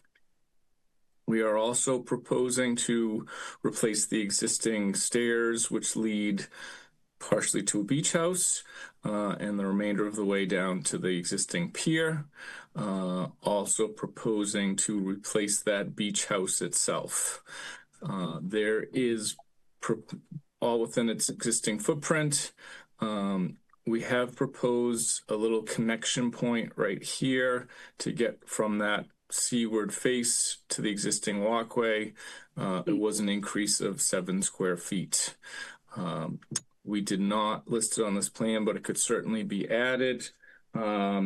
Elevated walkway kind of getting from the lawn to that beach house is about 46 square feet, and improving the existing steps along the side of it is about 48 square feet. So in total, in this area of the project site, we're talking about 101 square feet of additional work. I think with that, I would pass it to Katrine. Do you have the plan pulled up, or do you want me to just switch over to it? Yeah, if you'd like to switch over to it, that'd be great. Okay. Thank you. Good evening, everyone. I'm very happy to be here on behalf of the applicant, and I'm presenting a project, as John mentioned, that includes just under 13,000 square feet of invasive species management, lawn removal, and native plant restoration. And this is all to serve for mitigation for the proposed activities that John just described. So if you visited the property, you likely noticed the coastal bank is heavily invaded by non-native and invasive species, including shrub and vine honeysuckle, bittersweet, porcelain berry, multiflora rose, autumn olive, rugosa, garlic mustard, English ivy, and privet, just to name the biggest culprits. Despite this pressure, there's still some native vegetation that remains, primarily native herbaceous species such as milkweed and goldenrod and Virginia creeper, and some nice native trees. There's multiple canopy oaks growing on the western side of the property, and really most notably, there's 3 significant eastern red cedars along the toe of the bank that are healthy and very prominent. Native shrubs, that's the problem on this bank. They're really entirely lacking, actually really throughout the whole project area, with the exception of some high tide bush at the toe of the bank. So this dominance of invasive and non-native vegetation, as is typically occurs, has created clear gaps in the biomass and areas of exposed soil on the bank. The bank currently lacks a native grass layer, which of course is critical to deep root support, bank stabilization, and stormwater infiltration. So we're proposing to remove the invasive and non-native vegetation on the bank by hand, primarily using a cut and wipe application. Low impact equipment such as a Zon or a Dingo would be used on the top of the bank, and no machinery would operate on the bank, and the removed vegetation will be winched upslope. Once the invasives are cleared, the bank will be seeded with the native seed mix specified on our plan, and protected. The bank would be protected with an 18-month biodegradable erosion control blanketing to secure the seed during establishment. Our plan also includes the 955 square feet of lawn removal and restoration. The lawn grass will be removed within this area and will be replaced with the upland native seed mix that we're showing on the plan. And then in addition to that, supplementally planted with additional herbaceous species. And then once the invasives are completely held at bay on the bank, we would like to plant the bank with 100 native shrubs, including Carolina rose, sweet fern, bayberry, beach plum, and high tide bush. And it's really to reestablish that shrub layer that I mentioned was lacking. We're also proposing 4 holly trees to introduce an additional native tree species to this site, and then a diverse herbaceous palette of native flowering species. So in total, 11,730 square feet of invasive removal, 955 square feet of lawn conversion, which combined together totals 12,685 square feet of ecological restoration to provide a really robust mitigation package to offset the proposed construction. And when you consider that in terms of a ratio, we're talking about a 13.6 to 1 mitigation ratio.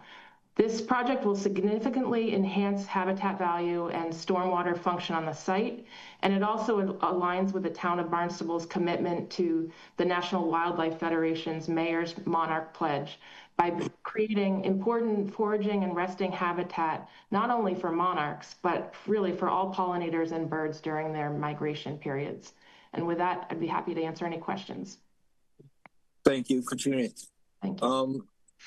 Before I open to the commissioner, I just want to mention that we received a comment letter from the abutter from 782 South Main Street, James and Lavia Montanford.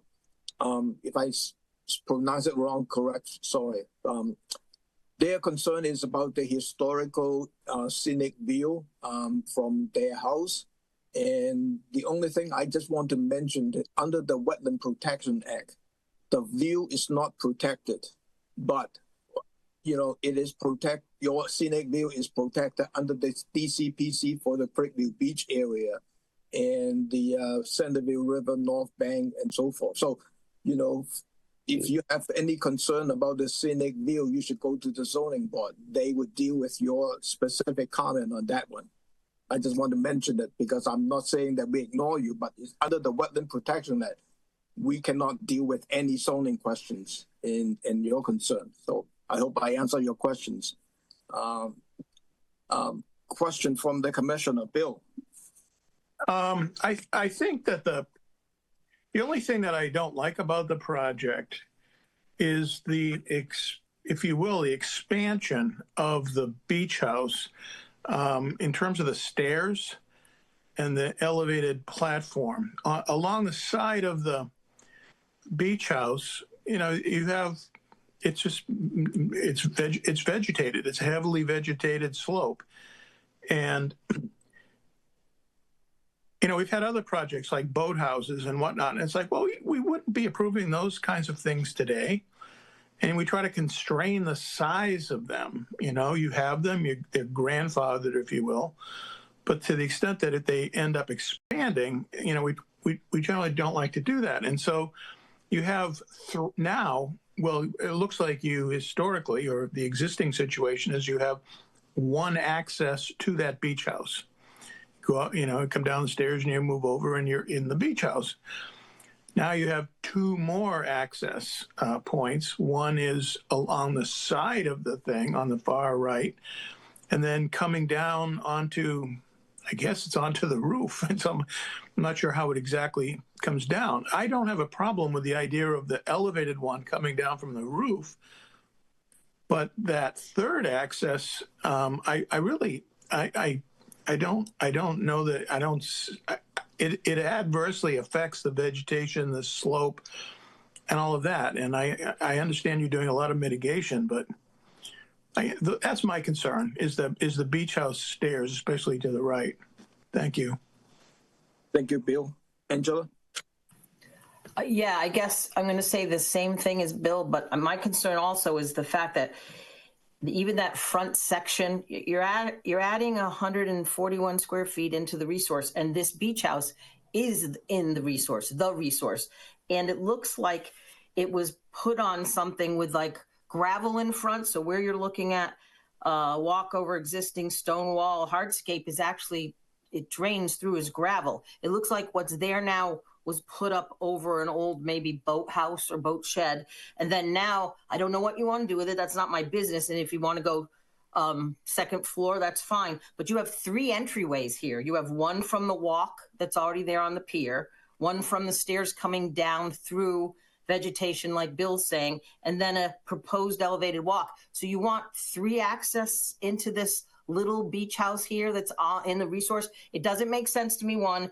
And two, I just don't understand. I love the planting plan, but I'm not sure. So that is to justify doing this forever hardscape right there in that resource? Is that what you're saying for that 141 square footage that you were justifying with the planting? I think that the two separate questions there, I guess, but the restoration plan is mitigation for the project in its entirety. Okay. And I think that we tried to be very careful in that mitigation plan in terms of, okay, let's make sure we at least do the lawn removal to meet the minimum requirements, and then everything else on top of it is just a bonus. So that's in terms of, you know, when we're talking about the 900 square feet of lawn removal, like that's all that's needed for this project. And then everything else is bonus. It's to get away with this beach house that you're going to increase the footprint right in the resource. Right. That's what you're saying. It would be nice. I got it. Thank you. I just want to make sure I understood the project, because that's the part I had trouble with, like Bill, and not the rest of it. Thank you. I would just say that on that eastern side, there are some steps there. They were part of a permit whenever this thing was rebuilt 40 years ago. They are totally overgrown and not safe at this point. And not needed if you have two doors already. And if that's the sticking point of this commission, and that eastern side had to disappear, it's the project does not hinge on it. Okay, well, I think that's what Bill was alluding to, and I guess I'm agreeing with him. Thank you. I went out to the site as well with Angela, looking at that, because on that side of the eastern side, I can only see maybe 3 old steps. That's it. And then on the front, I did not see anything because it's just in front of the shrub area that is blocking any entrance. So, if you can avoid the elevated walks, eastern walkway steps, I think that would help for your projects. Any other question from the commissioner? Pete? Yeah, we're getting a pretty beneficial habitat improvement here. And it sounds like the agent here, Mr. O'Day, is willing to not hinge our decision on that eastern set of stairs. So I'm pretty good with what's there then. So thank you for the discussion. Thank you, Pete. Any more questions from the commissioner?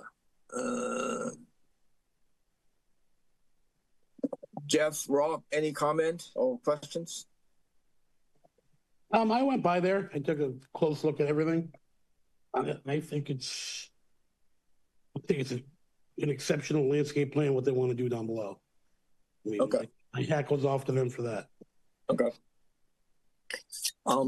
Chair Nowick, any public comment on this?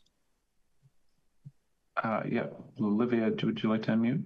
Yeah, go ahead, unmute yourself. Yeah, just one question with it, and I understand what you said about going to zoning, but with the structure being completely taken down and rebuilt, it's within that 50-foot buffer. And I was just thinking about what was said with 61 Salt Meadow, moving it so the structure was out of the 50-foot buffer. If they moved it westward, it would accomplish both the public view, the right-of-way for the public in general, but it also would bring the structure itself out of the vista we're excited that they want to redo this, but we're hoping that it can be done in such a way like with what was suggested for 61 Salt Meadow.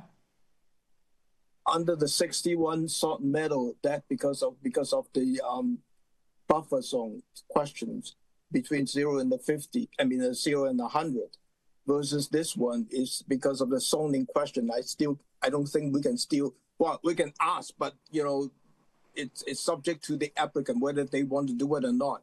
And ultimately, that is a zoning question as well too. So I just want to flow it out there. Oh. But the structure itself is being built within that 50-foot buffer, correct? The 50 to 100. If we look at the plan, the 50-foot buffer comes through and the new structure that's being constructed is within the 50 to 100. John did a good job moving it forward to get out of that, but if he moves it to the west just a little bit, then that it's completely out of the buffer. And then it also gives the applicant, more land on the side if he wants to do something in the future, and allows access for the public view. I think I would leave it up to John whether they want to do it, because it's just a little bit out. The house itself. The house is out. The house is out of the buffer, out of the 50-foot buffer entirely. Yeah. We hear the concern. We're going to make sure the full team is aware of it. I'm sure it won't be the last that this is discussed, because as they said, that this does have to go to the zoning board. And so we will be well prepped for that and have some conversations. I think that this is different than that Salton Point that was from what I could hear, was an undeveloped site. And this is developed as it is. And I think we're making some good improvements in the size and location of the dwelling in terms of the buffer zone and also the restoration itself. So I think at this point, I would prefer to go forward with the plan we have, but we will be having some discussions with the project team. Okay, thanks, John. Chair Nowick, any more public comment on this one? Seeing none. None? John, I can think of a couple of things in here. Number one is the annual report for 3 years. And then secondly, do you need an ongoing condition for the invasive management? I think we should. Yes, please. And then we need a revised plan showing the removal of the eastern stairs to the beach house. Yes. Did I miss anything else, Ed? No, I think you got it. Okay. Could I have a motion to approve this project with those three conditions? So moved. Second. Roll call.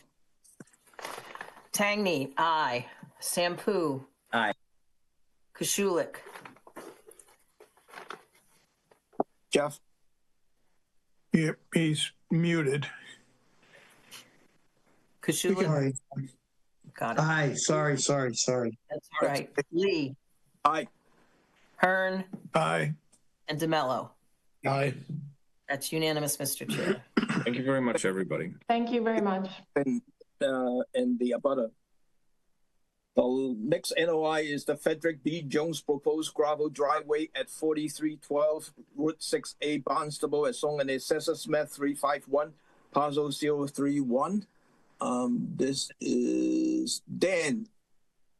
Good evening, Chairman Lee, members of the commission. For the record, my name is Dan Ojala. I'm a surveyor and civil engineer with Downkeep Engineering in Yarmouth Port.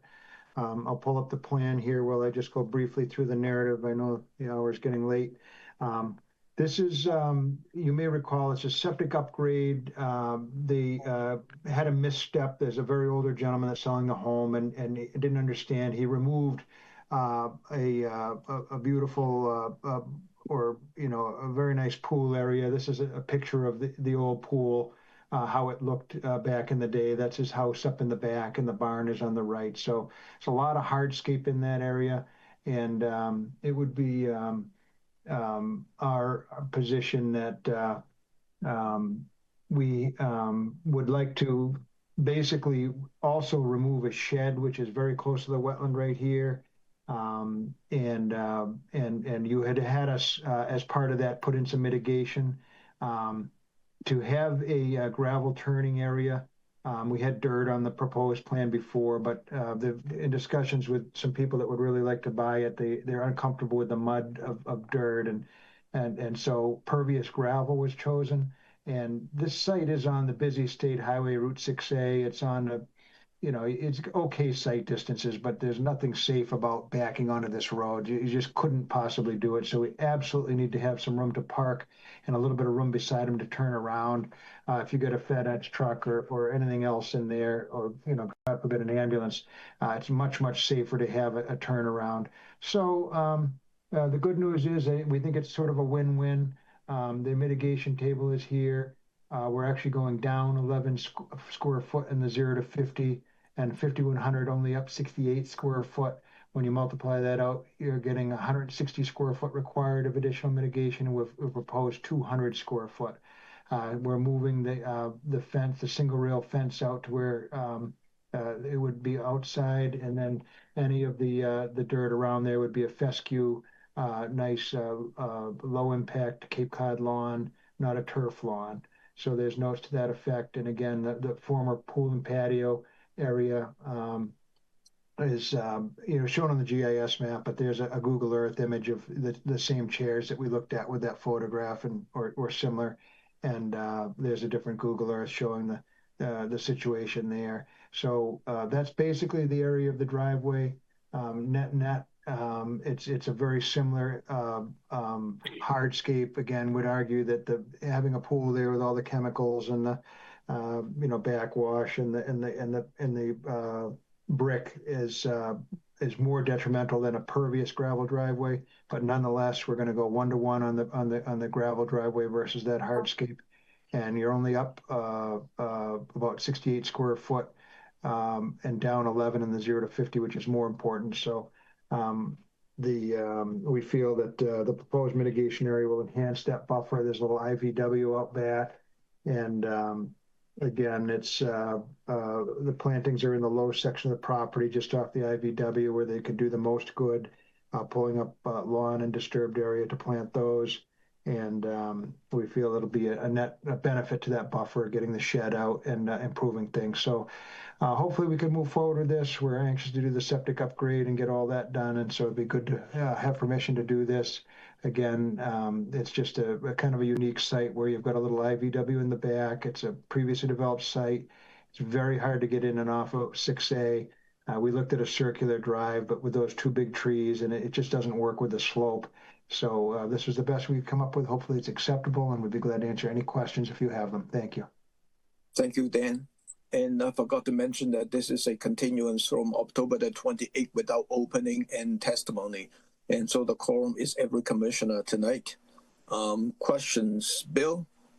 Yeah, I'm very sympathetic to the idea of needing a bigger driveway, access there. Living right on 6A would be tough backing out.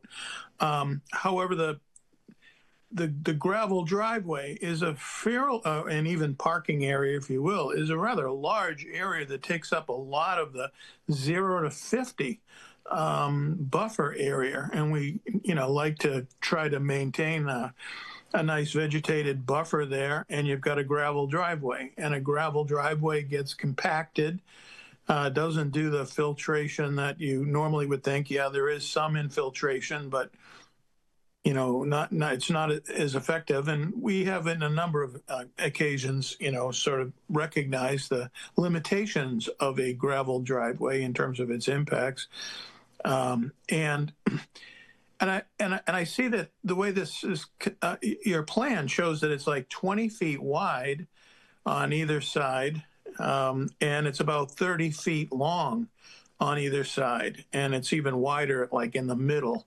And I just wondered, is there any way to, reduce the size of that thing? Make it only 20 feet long, jutting out on either side. Because that's a really large section of the 0 to 50. I'd like to see it a little smaller. Again, I recognize their need for something, but that's kind of a large parking area you got in there. Thank you. Thanks, Bill. Any feedback from Dan? Well, when you do a double loaded aisle, you're generally looking at about a 62-foot bay width, so you could pull in and back and turn without hitting the other car. So we're not too far off that, but we could probably reduce it somewhat from where we've got it. Our first thought was that the new owners might want to do a little something else. So if we did get this gravel approved slightly larger than they need, then maybe they could get a walkway or something, that fire pit or something that they'd like later. So there was a little bit of that in there. So I think there's a little bit of meat on the bone, but not too much. If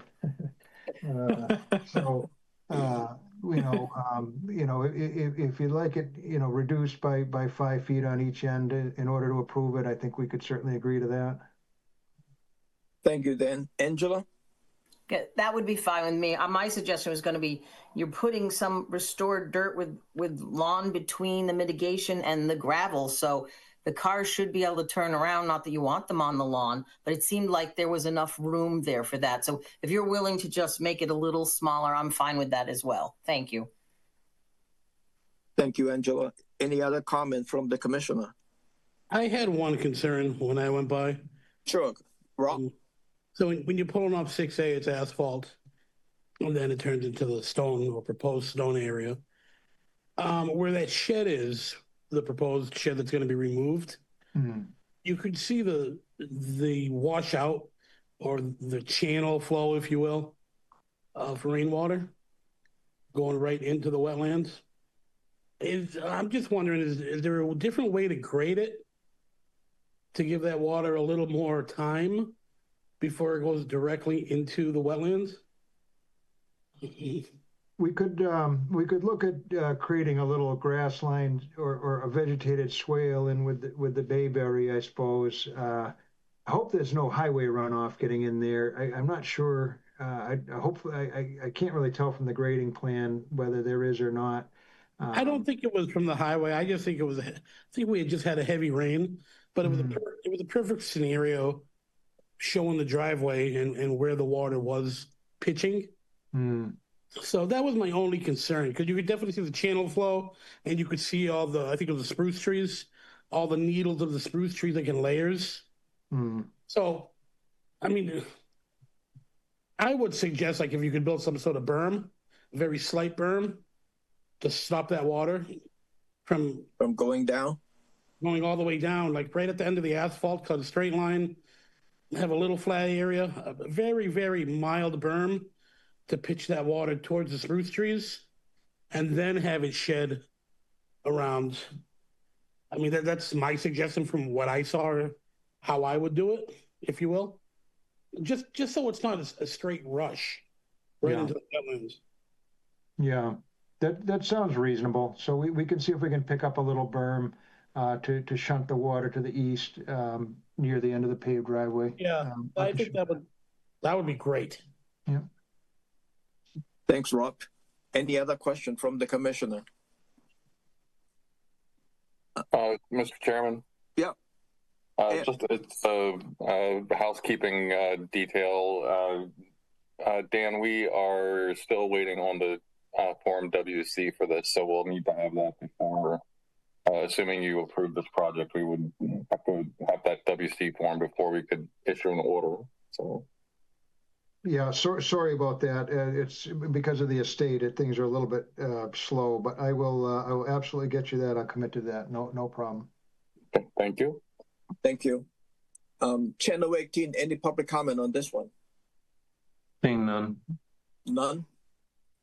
So then there's a couple of things in here. One is the you're reducing the size of the parking area, right? So we need a plan showing that. Remove the overall by 5 foot on each end. Right. And then we're going to create a berm / rail to shunt water away from the paved driveway to the east. Yeah. So we need a revised plan showing that. Yeah. And then we will require an annual report for 3 years. Sounds fine. And I'll get the Form WC as the administrator for Ed. No problem. Right. Could I have a motion to approve this project with those conditions? So moved. Anyone second? Second. Roll call. Tangney, aye. Sampu, Aye. Kashulik, Aye. Lee, Aye. Hearn, Aye. and DeMello. Aye. That's unanimous, Mr. Chair. Thank you. Thank you, Dan. Thank you very much. Appreciate you working with us. Yep. And then we have one amended order of conditions. This is continuing from October the 28th.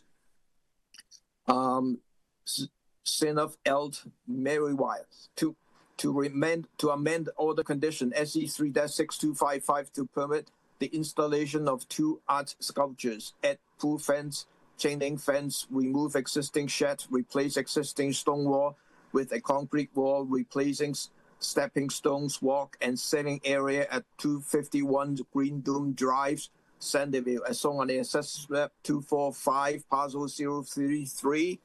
Jose? Good evening, Mr. Chairman. For the record, Jose Pichara with Green Seal Environmental, representing the applicant. Can I ask permission to share the screen? Yes, please.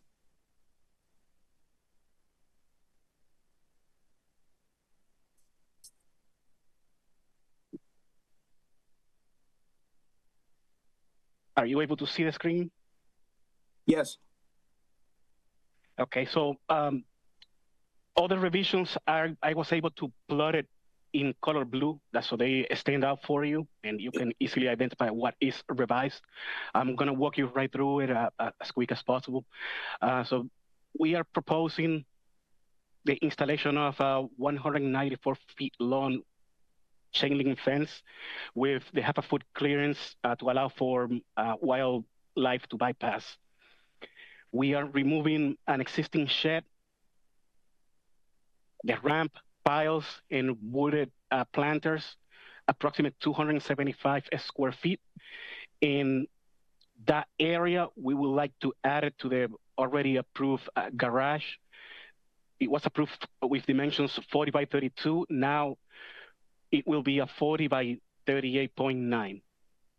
So the entire area of the shed now is removed from the 0 to 50 foot buffer from the top of coastal bank, and it's only going to be within the 100 to 200 riverfront area. The installation landscape restoration, bushes, shrubs, and 3 or 4 trees. We would like to get the replace and reconstruct a historical stepping stone walkway that goes from the existing house all the way to the top of Coastal Bank in the area where we have now a proposed deck under a separate application. We would like the removal of 2 sections of wall, this area. We would like to restore the existing planter using the same exact footprint. The installation of a 4-foot high chain link fence for the pool enclosure.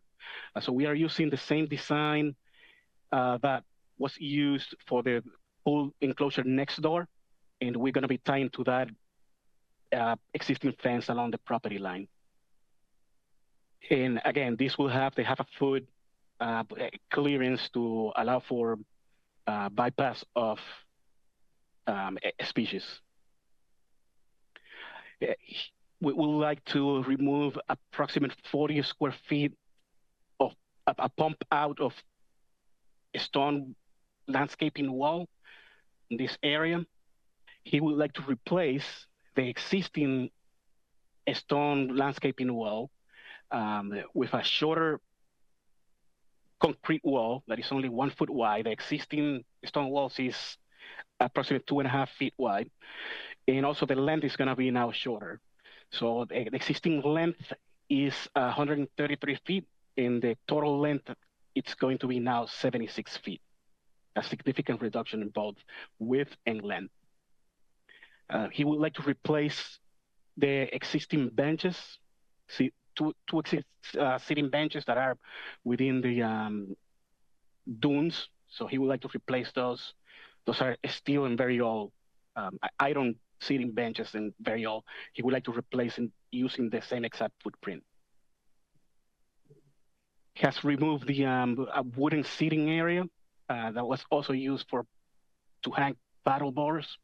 It's approximately 36 square feet, and he replaced that with a single post, 4-inch by 4-inch, 2 posts, so he can hang his paddle boards on that area during the summertime. The installation of 2 art sculptures within the 0 to 50 foot buffer. Those are sitting in a 2x2 concrete pad in approximately 8 square feet, a single flagstone pad. Those are these 2 over here. Actually, this is what triggers the entire filing. The installation of this, he wasn't aware he was doing anything outside of the previously approved scope of work. The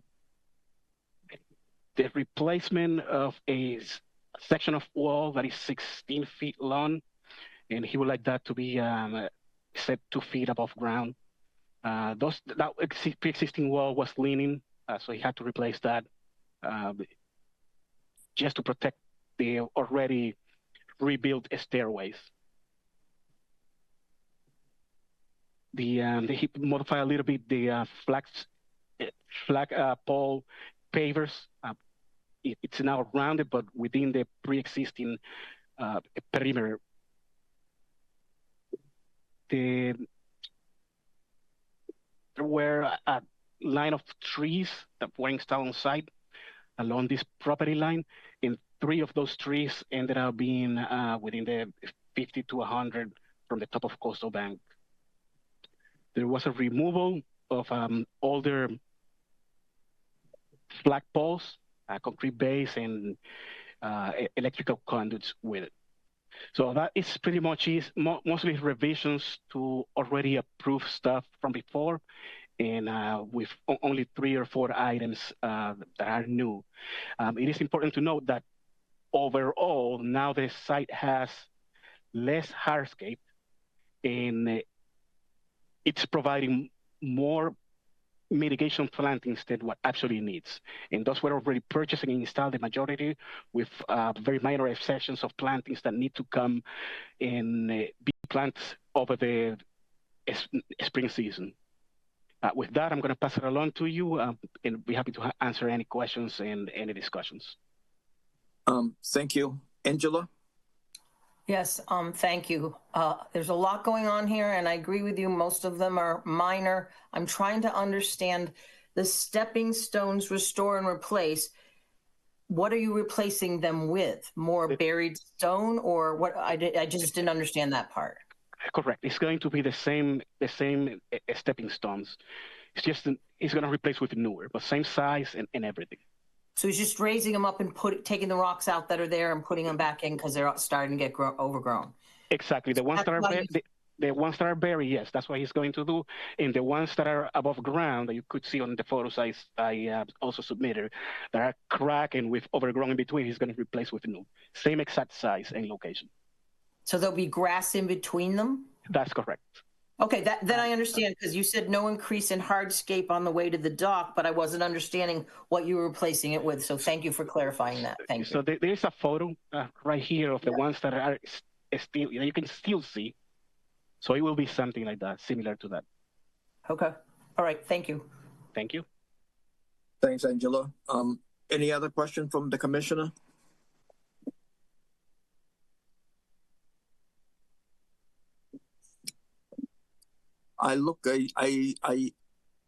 The drawing, when you first look at it, it's very kind of scale-wise. It's small. I have to print a full-size drawing out and try to sit down and then look at each single one. I cannot just look at the screen to compare.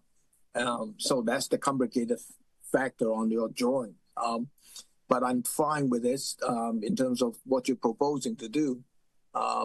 But one of the things that I want to mention, though, some of the trees and the new restoration area that you are proposing, that I want to add it into the initial order of conditions for those as part of the annual report for 3 years. That's one. Pete. Now I'm unmuted. I'm going to be fine with this, but it was a bit overwhelming having this coming back with so much change as amended order. It's not something that I would like to see happen regularly. I think almost with this level of changes that a new order of conditions. But again, Tom, what you mentioned here, making sure that this gets wrapped up into our annual reports is very important. Thank you. Right. Thank you, Pete.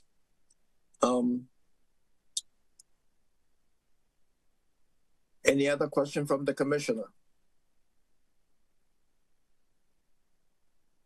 Did I miss anything else, Ed? No, there's a lot to it, but really it comes down to that. I support the idea of adding the tree planting to the original monitoring reports. There is a lot of stuff going on there, but I think it's all manageable under the amended order. So right. Okay. Could I have a motion to approve the amended order with the condition I just mentioned? I'm sorry, Tom, did you ask for public comment? Mr. Chairman, can you explain that condition again, just so I'm sure I understand it? The condition is for the new tree that you are proposing to add, plus the new restoration area that you're proposing, that will be wrapped up into the existing order of condition on the annual report. Okay, understood. Thank you. Right. 10:18, any public comment on this one? Seeing none. None. Could I have a motion to approve this amended order with the condition I just mentioned? So moved. Second. Roll call. Tangney, aye. Sampu, aye. Kashulik, Aye. Lee, aye. Hearn, Aye. DeMello. Aye. That's unanimous, Mr. Chair. Thank you. Thank you, Jose. Thank you so much. I appreciate your time. Yep. we have two easy certificate of compliance. The first one is David and Diane Munzer, SE3-5750. The second one is William and Mary Beth Eddy, SE3-6129. Could I have a motion to approve? So moved. Second. Roll call. Tangney, aye. Sampu. Aye. Lee. Aye. Koshulik. Aye. Hearn. Aye. DeMello. Aye. That's unanimous, Mr. Chair. Our next hearing is at 3 o'clock on November the 18th. Could I have a motion to adjourn? So moved. Second. Roll call. DeMello. Aye. Hearn. Aye. Koshulik. Aye. Lee. Aye. Sampu. Aye. And Tangney, aye. That's unanimous. It's 8:51. Adjourned at 8:51.